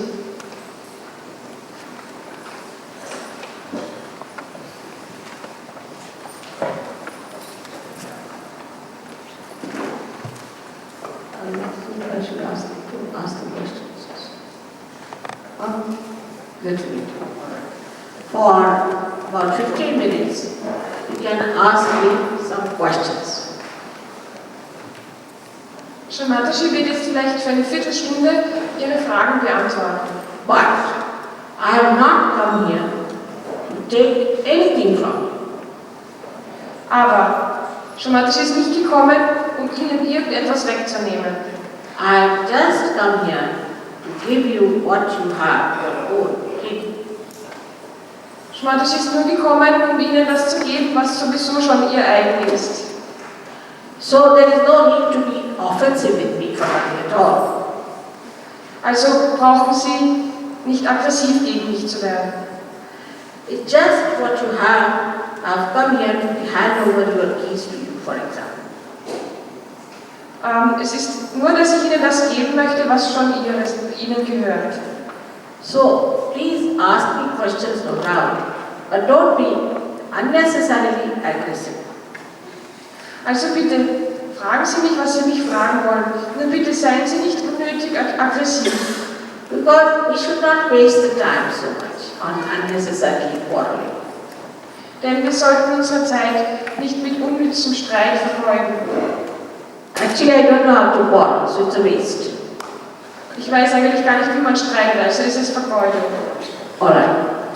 So, would we have your questions? Also bitte Ihre Fragen.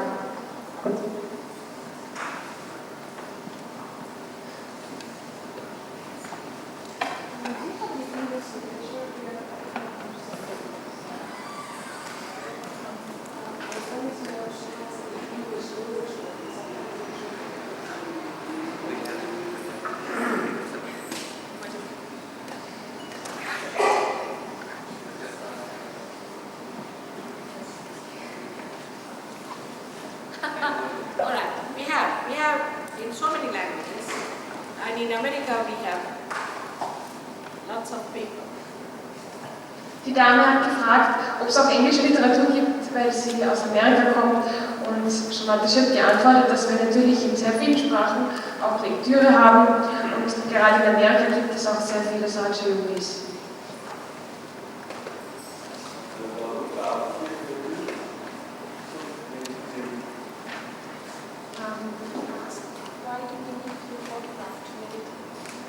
That you will know yourself, that my photograph has got vibrations. And when you start using the photograph, you get the vibrations from it. Because in the beginning, you have to depend on something to get to the vibrations. But if you have something else which can work it out, you have no objection. But I haven't seen anything like that. Sie werden das selbst herausfinden können. Wenn Sie beginnen zu meditieren, dann wird Ihnen dieses Bild helfen, Vibrationen zu empfangen. Es strahlt Vibrationen aus. Und das ist dann sehr hilfreich, vor allem am Anfang. Wenn Sie irgendetwas anderes finden, was Ihnen dazu helfen kann, dann ist das, gibt es kein Problem. Nur Shamataschi hat nichts anderes anzubieten. I should say it's a very big blessing, because now there are people who are meditating in Sierra Nevada. If you must have heard the name of an African country. And I can't go there just now. So they can manage with my photograph is something a very big blessing, I should say. Also zum Beispiel in einem Land in Afrika, wo Shamataschi nicht hinfahren kann, können die Leute mit dem Foto meditieren. Das kann man als ein Glück ansehen. But in the beginning, you need not. If you don't want to, if you want, you can. It's your call. Aber wenn Sie am Anfang das Foto nicht verwenden wollen, liegt es auch. Es steht Ihnen ganz frei, wie Sie es machen wollen.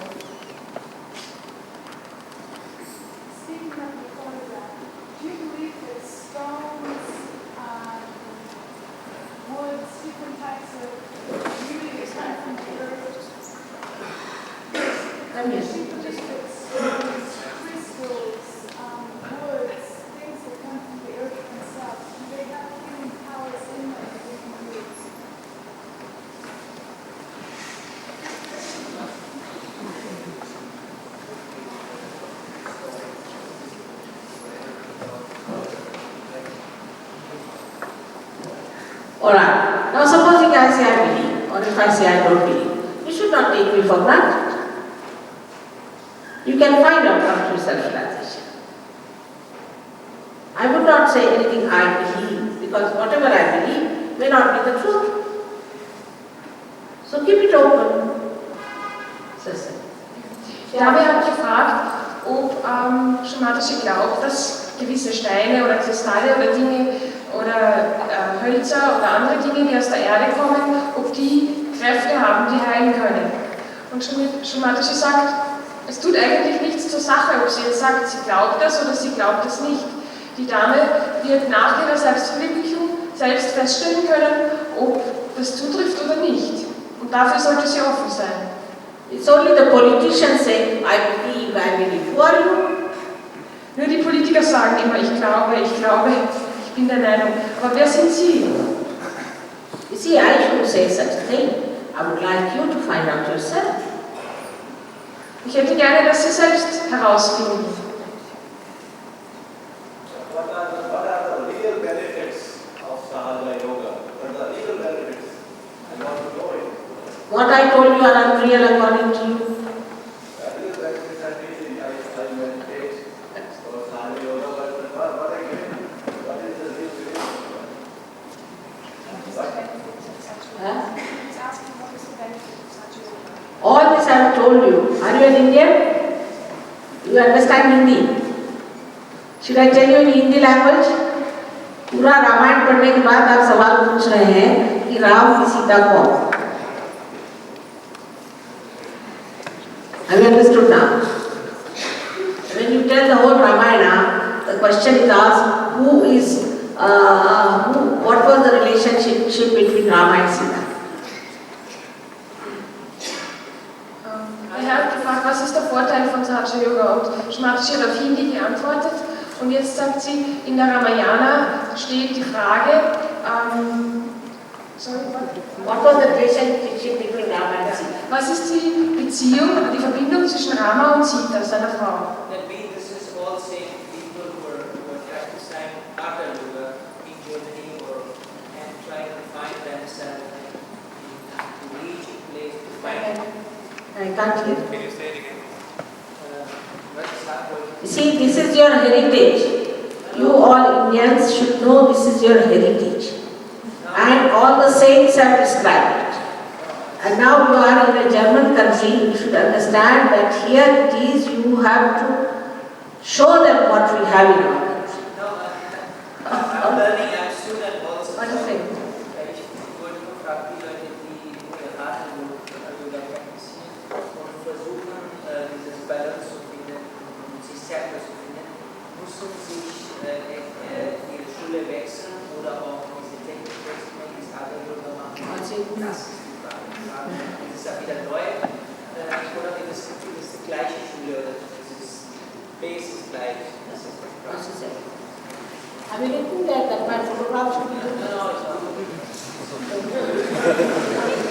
should never happen. See, there are the people who just get stuck on such points. What does it say?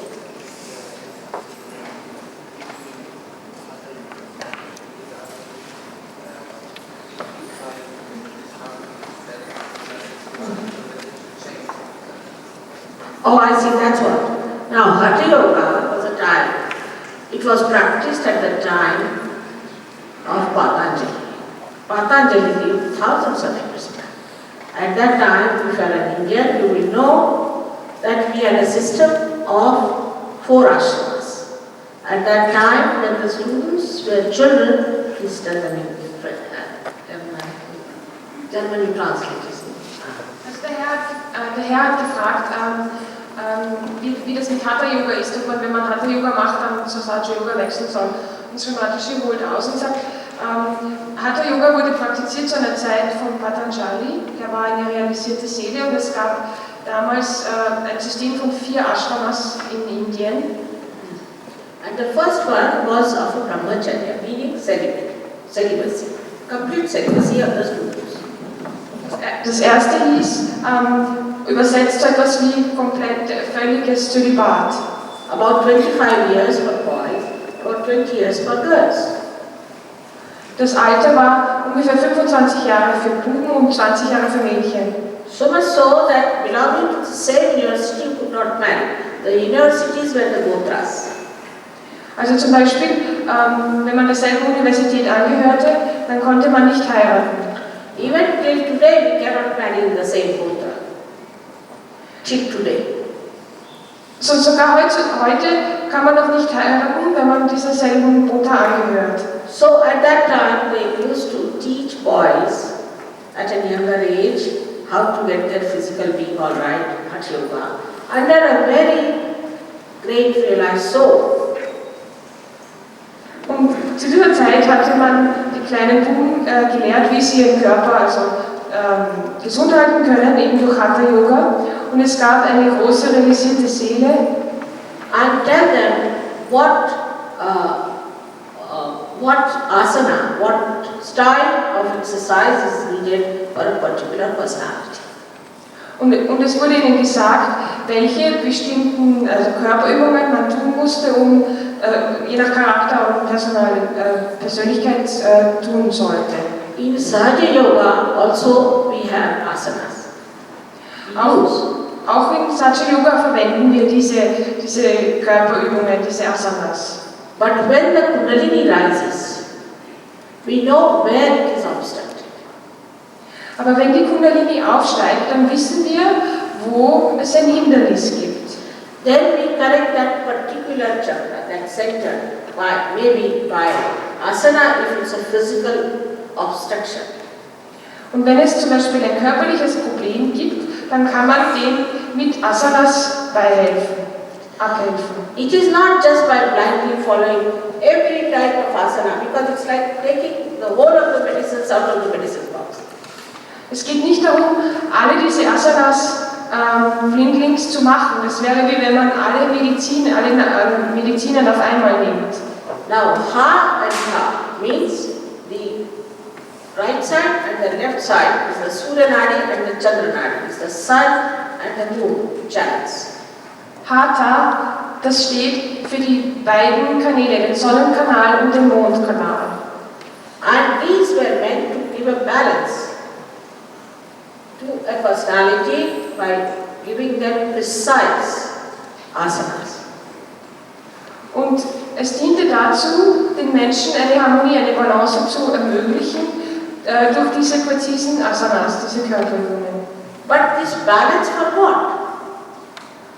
Aber dieses Gleichgewicht, diese Balance sollte wofür sein? The balance was for the ascent. Das Gleichgewicht sollte für den spirituellen Aufstieg Like we da make sein. an aeroplane, we have to see its balance. In the same way, a human being was balanced and the ascent was given.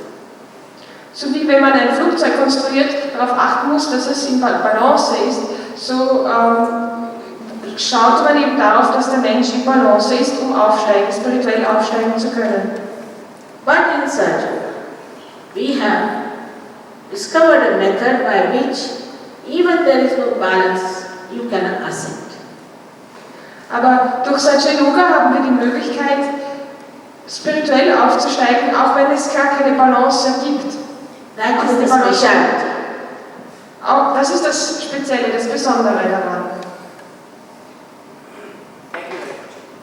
We have people, there was one gentleman who came to my program who was a drug addict, he came in a coma condition. Zu einem meiner Programme kam ein Drogensüchtiger, der war fast im Koma. And he got his realization. Und er hat seine Selbstverwirklichung bekommen. And next day, he did not recognize him. He had given up everything. He said, now I'm different.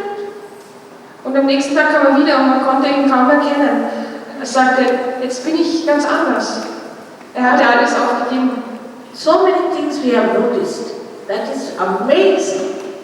How the desire to become one with the divine is strong in me. Wir haben ganz unglaubliche Dinge gesehen, wie der Wunsch des Menschen, mit dem Göttlichen vereint zu werden, was der bewirken kann. That it works wonders. Whatever may be the condition of the seeker, it just works. Es können richtige Wunder geschehen, wie auch immer der Zustand des Suchers ist. Only problem is that after getting the first breakthrough, you have to slowly try to balance it and make it a permanent thing. Das, was Sie dazu tun müssen, ist, dass, nachdem die Kundalini einmal durchgekommen ist, dass Sie das System langsam in Balance bringen müssen. Because supposing you have some disease, so the Kundalini goes back to that part and looks after. You can see with your naked eyes the Kundalini pulsating there. Angenommen, Sie haben eine bestimmte Krankheit, dann wird die Kundalini zurückgehen und an dieser Stelle arbeiten. Das kann man sogar mit dem freien Auge sehen, wie dann die Kundalini an dieser Stelle pulsiert. So you have to understand how to raise your Kundalini, how to fix it up, and how to raise the Kundalini of others. Also, Sie müssen lernen, wie Sie Ihre Kundalini aufheben können, wie Sie es machen können, dass die Kundalini auch oben bleibt und wie Sie die Kundalini der anderen aufheben können. Also you have to know how to decode on your fingertips whatever you feel. What is the center? What is this center? What is this center? What is this center? You have to understand it. Und Sie müssen verstehen lernen, dekodieren, dieses System dekodieren lernen, nämlich was Sie auf den Fingern spüren, was das auch bedeutet. But one thing has to be understood, that if you are superficially seeking something and mentally trying to understand, this is beyond your mental being. Aber eines muss gesagt sein, wenn Sie oberflächlich irgendetwas suchen oder mental etwas verstehen wollen, das Ganze ist jenseits des Mentalen. It doesn't work out for such people. Das funktioniert nicht bei diesen Leuten. All right. Yes. How old one has to be to get spiritualization? How old one has to be to get this realization?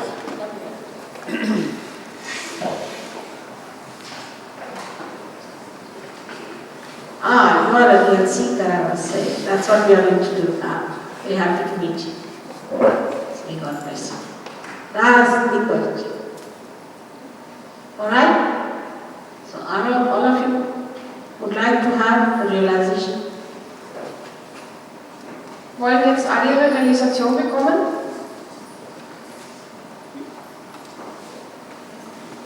Let's see how far it works out. Wir werden sehen, wie es funktioniert.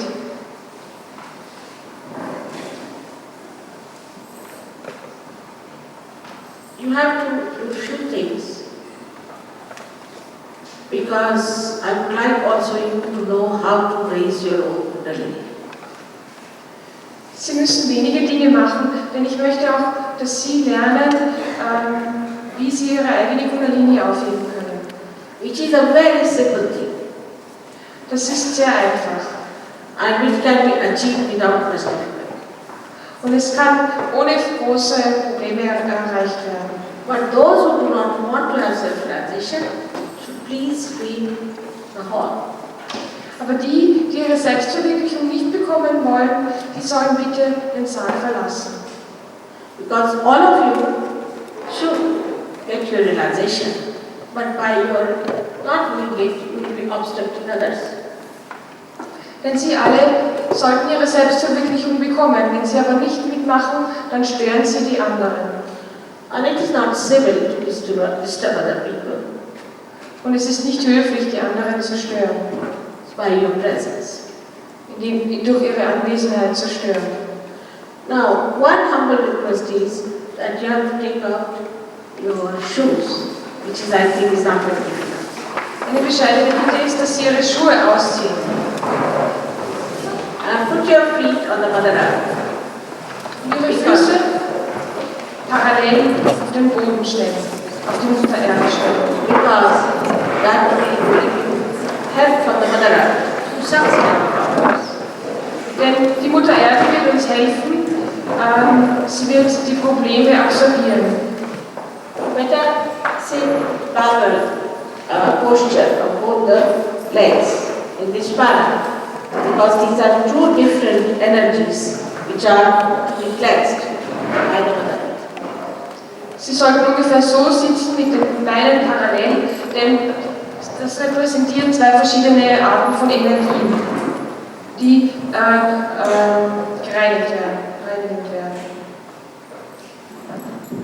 Before you close your eyes, I have to make another humble request. Bevor Sie Ihre Augen schließen, möchte ich Sie noch um etwas bitten. Firstly, you have to know you are the temple of the divine. Zuerst sollten Sie wissen, dass Sie der Tempel Gottes sind. And also that you are not to feel guilty about it. Und dass Sie sich für nichts schuldig fühlen müssen. I can feel from the chakras that you feel guilty for nothing at all. Ich kann es an den Chakras spüren, dass Sie sich für nichts und wieder nicht schuldig fühlen. So you should not feel guilty at all. Sie sollten sich überhaupt nicht schuldig fühlen. On the contrary, you should be very pleasantly placed towards yourself. Im Gegenteil, Sie sollten sehr positiv sich selbst gegenüber eingestellt sein. And understand that you are about to enter into the kingdom of your own glory and beauty. Und Sie sollten verstehen, dass Sie im Begriff sind, in Ihr eigenes Königreich, das Königreich Ihrer eigenen Schönheit und Ihres eigenen Ruhms einzutreten. So please don't count your mistakes and don't blame yourself for it. Also bitte zählen Sie nicht Ihre Fehler oder beschuldigen Sie sich nicht für irgendetwas. So without confidence, we'll have to close our eyes, but before that, I'll tell you how to use your left hand and right hand. Also Sie werden dann mit vollem Vertrauen und Selbstvertrauen die Augen schließen, aber davor möchte ich Ihnen noch zeigen, was Sie mit der linken und mit der rechten Hand machen werden. You have to put your left hand towards me, expressing the desire to get your self-realization. Sie müssen Ihre You linke can Hand put it on your lap or on your the table is better. Your table sits right there. Sie müssen Ihre linke Hand auf den Oberschenkel oder vielleicht Open like this. offen, flach, entweder auf den Oberschenkel oder auf den Tisch legen. Quite relaxed. Should not be tense or anything, but should not be like that. Should be like that. Sie sollen entspannt sein, nicht angespannt, aber Sie sollen die Hand offen haben. These are the ends of sympathetic nervous system and are representative of your centers, chakras. Hier sind alle Enden des sympathischen Nervensystems und hier manifestieren sich alle Ihre Chakras. The another thing is to use your right hand. Das andere ist, wie Sie Ihre rechte Hand verwenden. Right hand has to be first put on your heart. Zuerst müssen Sie Ihre rechte Hand aufs Herz legen. Please all of you put your on your heart. See? Bitte legen Sie alle Ihre rechte Hand aufs Herz. Now, this is the place where resides the spirit. Das ist der Ort, an dem Ihr Spirit, Ihr Geist residiert. Then you have to put your right hand in the upper part of your abdomen on the left hand side. Dann müssen Sie Ihre rechte Hand auf die linke Seite des Bauches, auf den oberen Bauch legen. We are working on the chakras on the left hand side. Wir arbeiten auf den Chakras der linken Seite. Now, this is the center of your mastery. Das ist das Zentrum Ihrer Meisterschaft. Because if you are the spirit, also you become your own master. Denn wenn Sie der Spirit, der Geist werden, dann werden Sie auch Ihr eigener Meister. Now you put your right hand in the lower part of your abdomen. Dann geben Sie Ihre rechte Hand auf die linke Leistengegend. Now, this is the center by which the divine laws work. Durch dieses Zentrum arbeiten die göttlichen Gesetze. So this is the center which represents the pure knowledge. Dieses Zentrum repräsentiert das reine Wissen. Now you go back again and put your hand on the left hand side of your abdomen in the upper part. Dann nehmen Sie die Hand wieder zurück und legen sie auf die linke Seite des Bauches oben. Then you put your right hand on your heart again. Dann legen Sie Ihre rechte Hand wieder auf das Herz. Now you put your hand in the corner of your neck and your shoulder and put it to the right. Dann legen Sie Ihre rechte Hand auf den linken Halsansatz und And drehen put den your Kopf, head to the right. nach rechts. Now this is the center usually is catching today much more. Because this is the center you catch when you feel guilty. Put your head to the right. Das ist das Zentrum, das blockiert ist, wenn Sie sich schuldig fühlen. Also bitte drehen Sie den Kopf auch nach rechts. Alright. Now, please take your hand on your forehead across like this. And press it on both the sides. Press it on both the sides. Yeah? Press it on both the sides. Like that, on both the sides. With finger and this side. Just press it like that. Jetzt legen Sie Ihre rechte Hand auf die Stirne und drücken Sie mit den Fingern auf die Schläfen. This is the center of forgiveness. Das ist das Zentrum des Verzeihens. Now, you take back your hand and put it on the back side of your head and put all the load of your head on your hand.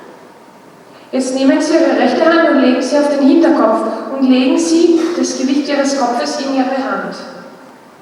Now, stretch your hand fully. Stretch your hand fully with the fingers backwards and the center of your palm, you have to put it on your fortunate bone, which was a soft bone in your childhood. Und jetzt strecken Sie die Finger Ihrer rechten Hand, strecken Sie sie fest aus und drücken Sie Ihre Handfläche, das Zentrum Ihrer Handfläche auf die Fontanelle, dort wo es als Kind weich war. And press it hard.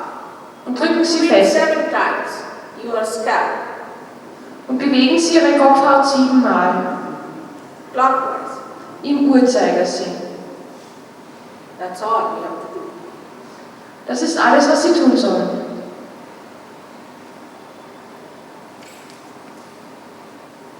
Now, we'll have to close the eyes. You can take out your spectacles if it is disturbing you.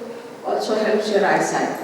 Also you can, if there's something tight on your body, you can loosen it. You have to be comfortable. You have to be comfortable. Also setzen Sie sich entspannt hin, Sie müssen entspannt und bequem sitzen, wenn Ihnen irgendetwas zu eng ist, machen Sie das auf, aber Sie können auch Ihre Brille abnehmen. Now, comfortable doesn't mean you should slouch, but you should be straight, not pushing your head backwards or forwards, but just straight. Bequem sitzen heißt, dass Sie schon aufrecht sitzen sollen, Sie sollen nicht zu weit nach vorne oder nach hinten hängen. Alright. Now, close your eyes. Jetzt schließen Sie bitte Ihre Augen. This is how we take off, you can say. So heben wir ab, sozusagen. Alright, please close your eyes. Also bitte schließen Sie Ihre Augen. I want you to be pleasantly placed towards yourself. Sie sollen sich selbst gegenüber freundlich eingestellt sein. Not to have ill feelings towards yourself or anyone. Sie sollen weder sich selbst noch anderen gegenüber schlechte Gefühle haben. Now, please close your eyes. Don't keep them open. Please close your eyes. All of you, close your eyes. Also bitte, schließen Sie alle Ihre Augen. Now, put your hand, right hand, on the heart and left hand towards feet. Also bitte legen Sie Ihre rechte Hand aufs Herz und die linke richten Sie bitte gegen mich. Here you have to say, or ask a question which is very fundamental. You can call me Shri Mataji or you can call me Mother, whatever you like. Mother, am I the spirit? Ask this fundamental question 3 times, please. Sie müssen hier eine sehr wichtige, fundamentale Frage stellen. Sie können mich Shri Mataji oder Mutter nennen und fragen Sie, bin ich der Geist? Mutter, bin ich der Geist? Oder Mutter, bin ich der Spirit? Fragen Sie das bitte 3-mal.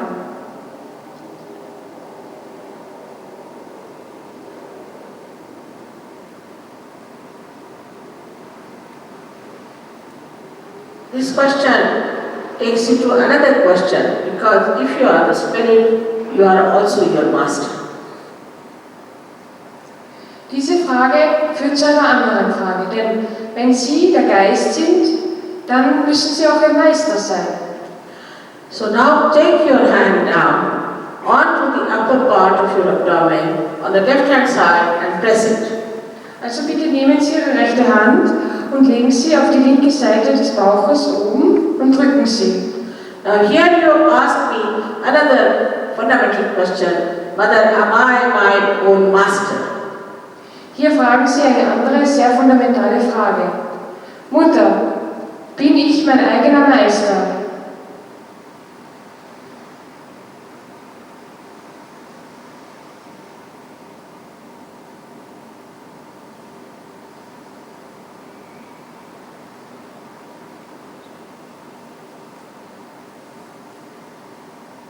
Three times, please. Bitte fragen Sie 3-mal. Now, take your right hand in the low part of your abdomen on the left hand side.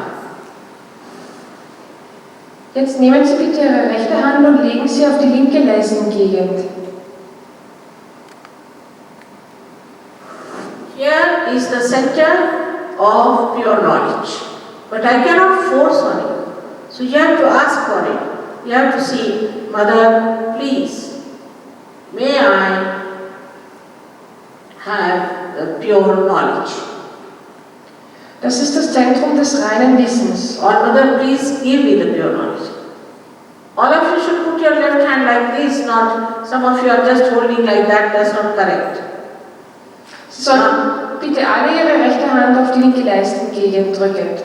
Und dieses Zentrum... Don't open your eyes, but somebody will come and correct you. Bitte öffnen Sie Ihre Augen nicht.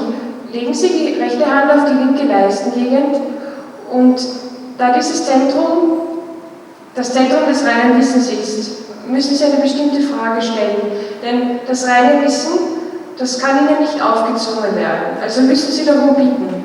Also Sie müssen bitten, Mutter, bitte gib mir das reine Wissen. Oder bitte darf ich dieses reine Wissen haben.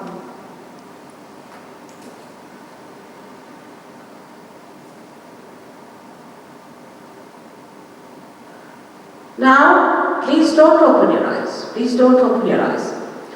Bitte öffnen Sie Ihre Augen noch nicht. Ask this question, ask me 6 times whether may I have the pure knowledge, because there are 6 petals. Dieses Zentrum hat 6 Blütenblätter. Also bitte bitten Sie oder fragen Sie 6-mal, Mutter, bitte darf ich dieses reine Wissen haben? Mutter, bitte gib mir dieses reine Wissen. Now, when you say that, your Kundalini starts rising. Sobald Sie das sagen, beginnt Ihre Kundalini aufzusteigen. To clear the way for the Kundalini, please try to put your right hand in the lower part of your upper part of your abdomen on the left hand side and press it, that center of mastery. Um der Kundalini jetzt den Weg frei zu machen, gehen wir wieder mit der Hand auf das nächste Zentrum, auf die linke Seite des oberen Bauches und drücken fest. Denn wir wollen dieses Zentrum der Meisterschaft reinigen.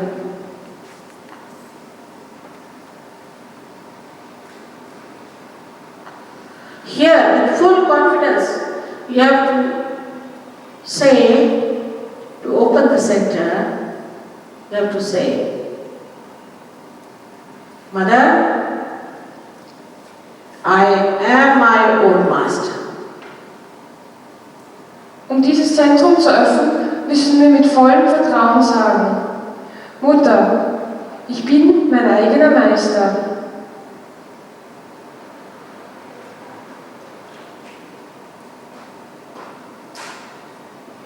Please say it with full confidence. Mother, I am my own master. Bitte sagt es mit vollem Selbstvertrauen. Mutter, ich bin mein eigener Meister. You have to say it 10 times. Sie müssen es 10-mal sagen. Because there are 10 petals. Denn das Zentrum hat 10 Blütenblätter.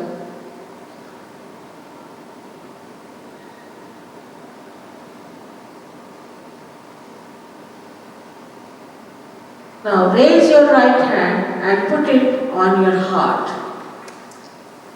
Jetzt heben Sie Ihre Hand und legen sie auf das Herz, auf der linken Seite. Here you have to say, again with full confidence, 12 times, Mother, I am the Spirit. This is the greatest truth. Hier müssen Sie wiederum mit vollem Selbstvertrauen sagen, Mutter, ich bin der Geist. Das ist die absolute Wahrheit.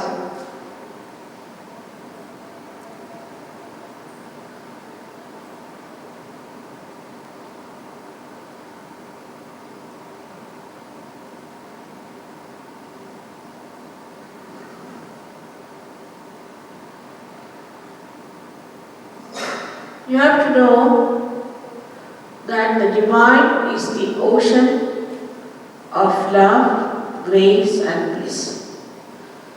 But above all, it is the ocean of forgiveness. Sie wissen, dass das Göttliche ist der Ozean der Friede und der Gnade. Aber vor allem ist es der Ozean des Verzeihens. And whatever mistakes you must have committed, or you think you have committed, can be easily dissolved by that ocean. Und was auch immer für Fehler Sie begangen haben, was auch immer für Fehler Sie glauben begangen zu haben, die alle können sehr leicht in diesem Ozean aufgelöst werden. So now raise your right hand in the corner of your neck and your shoulder and turn your head to your right side. From the front side, put the hand not from the back side but from the front across.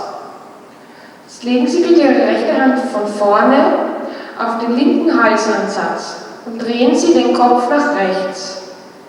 Here. Not from the back side, please. Put it from the front side. Nicht von hinten herum auf den Halsansatz fassen, an den Halsansatz fassen, sondern von vorne, bitte. Here you have to say 16 times with full confidence. Mother, I am not guilty at all. Hier müssen Sie 16 Mal mit vollem Vertrauen und Selbstvertrauen sagen: Mutter, ich bin nicht schuldig.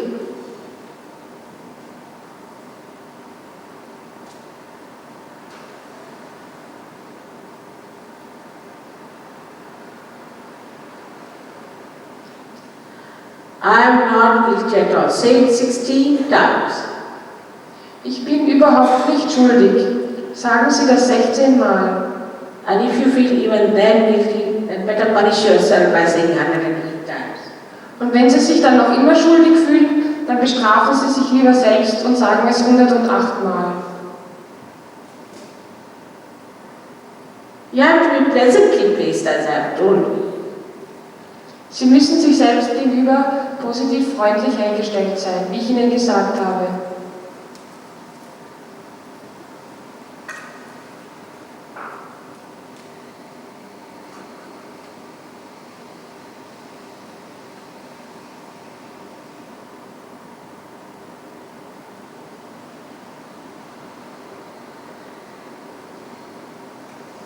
Now, please put your hand across over your forehead and press it on both the sides. Jetzt bitte legen Sie Ihre rechte Hand quer über die Stirne und drücken Sie auf beide Schläfen.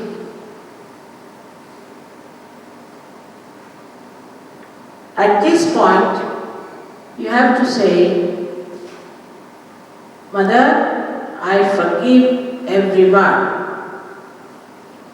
An dieser Stelle müssen Sie sagen: Mutter, ich verzeihe jedermann. Sometimes you feel it is very difficult to say. Manchmal empfindet man das als sehr schwer auszusprechen. But whether you forgive or you don't forgive, it's a myth. You don't do anything. Aber ob man verzeiht oder nicht verzeiht, es ist ein Mythos, man tut nichts dabei. But if you do not forgive, you play into wrong hands. Aber wenn Sie nicht verzeihen, dann liefern Sie sich den falschen Leuten aus. And you get emotionally disturbed.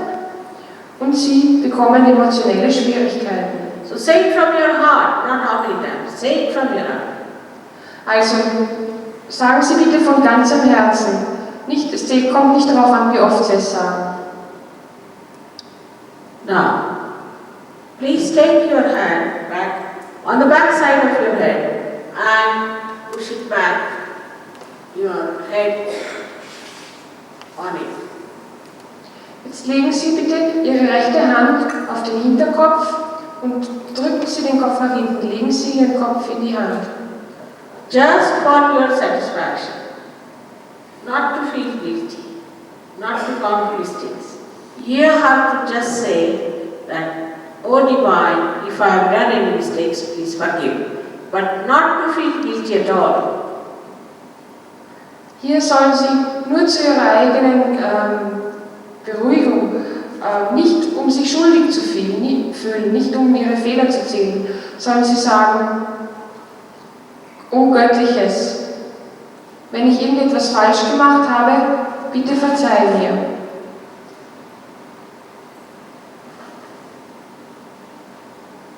Now stretch your hand. Stretch your hand fully. Push back your fingers and put the center of your palm on top of your head, where there is a soft hole. Jetzt bitte Press it strecken. hard. Push back your fingers. Push back your fingers. Jetzt bitte strecken Sie Ihre Finger fest aus. Press it hard. And do it 7 times. At this time, you have to again ask for self-realization, because I cannot take your freedom. So you have to say 7 times. Mother, please give me my realization and move your hand with the pressure 7 times. With the pressure, move your scalp. Also legen Sie Ihre ausgestreckte Hand mit der Handfläche auf Ihre Fontanelle und drücken Sie fest und bewegen Sie die Kopfhaut 7 Mal im Uhrzeigersinn. Move it 7 times with the pressure. Drücken Sie fest und bewegen Sie die Kopfhaut 7 Mal und fragen Sie, Sie müssen noch einmal um Ihre Selbstverwirklichung bitten. Denn Shri kann Ihnen nicht Ihren freien Willen abnehmen. Sie müssen Sie um die Selbstverwirklichung bitten. Mutter, bitte gib mir die Selbstverwirklichung.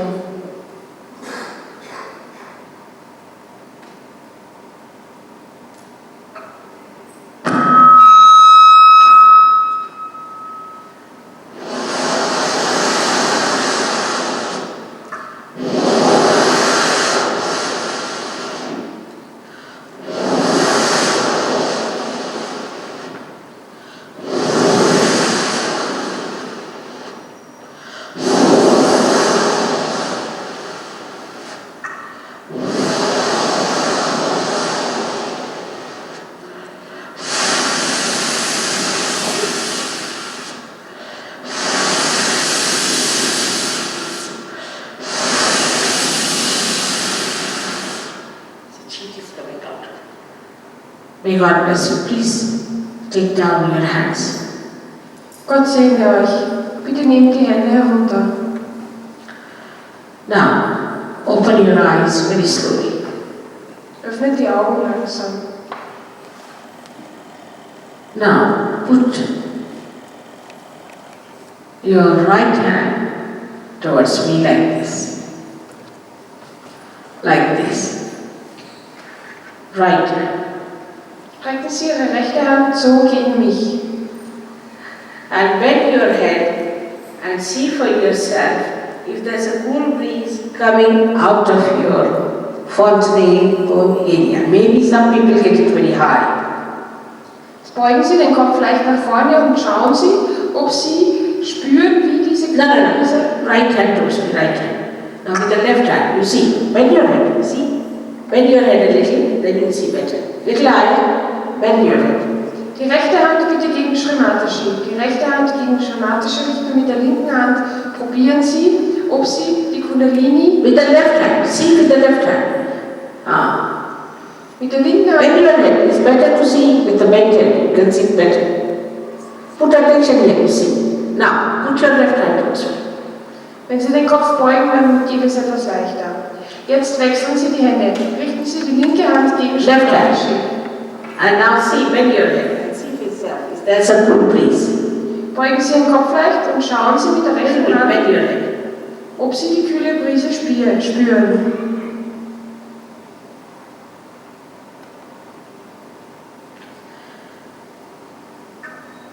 Now again, put your right hand again once more. And see with your left hand. Bend your head again to see. Richten Sie noch einmal die rechte Hand gegen Shri Mataji und probieren Sie, Little higher. ob Sie es spüren. Bei manchen kann es sehr hoch sein. Now raise your both hands towards the sky. Jetzt strecken Sie bitte beide Hände zur Decke. Push back your head and ask a question to me. Drücken Sie Ihren Kopf nach hinten. Mother, is this the cool breeze of the Holy Ghost? Und fragen Sie, Mutter, ist das die kühle Brise des Heiligen Geistes? Mother, is this the Chaitanya? Mutter, ist das der Chaitanya? Is this the power of divine love? Ist das die Kraft der Liebe Gottes? Ask this 3 times, please. Fragen Sie das 3-mal bitte.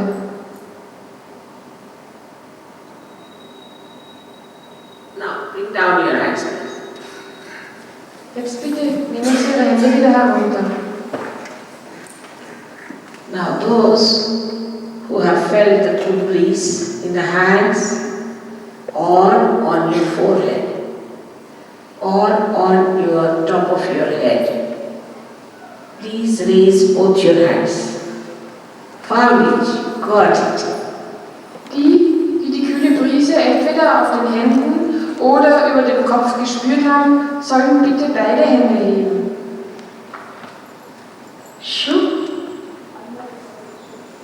Should get here is there, I can see it. May not be in the hands, but it's there. So, may God bless you. All of you have got most of it. Gott segne euch. Fast alle haben es bekommen. I bow to you. Shri Shiva beugt sich für euch. May God bless you all. And that you develop your realization and settle it once for all. Become the masters yourselves. Gott segne euch und dass ihr eure Selbstverwirklichung etabliert und eure eigenen Meister werdet. Tomorrow I'll be again here and explain to you all the details about the left and right side problems that we have. Morgen werde ich weiter sprechen, und zwar vor allem über die Probleme, die man auf der linken und auf der rechten Seite entwickeln kann. Please come back Bitte kommt noch einmal. and I'll meet you all individually. Und ich werde auch zu euch einzeln sprechen. Also bring your friends. Und nehmt eure Freunde mit. Tell them about it. Erzählt ihnen davon.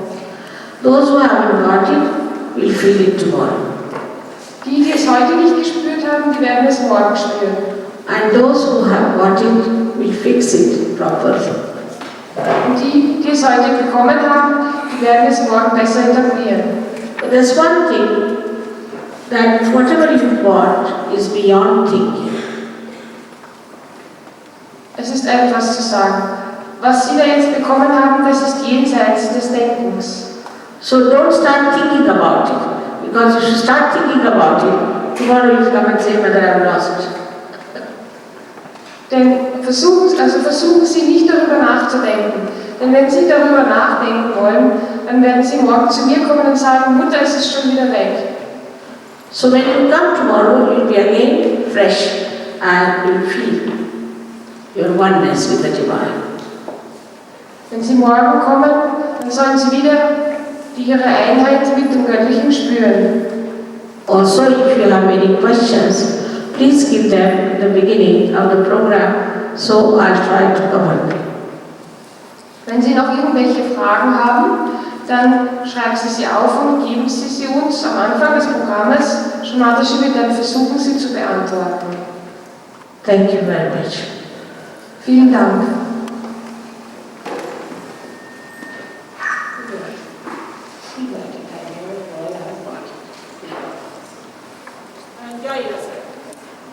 Genießen Sie Ihr Leben.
Dame von Pläne 5 unter den Zuschauern, die kann vielleicht nach vorne kommen, falls sie hier ist.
Das Programm findet morgen zur gleichen Zeit wieder hier statt, also daher nicht.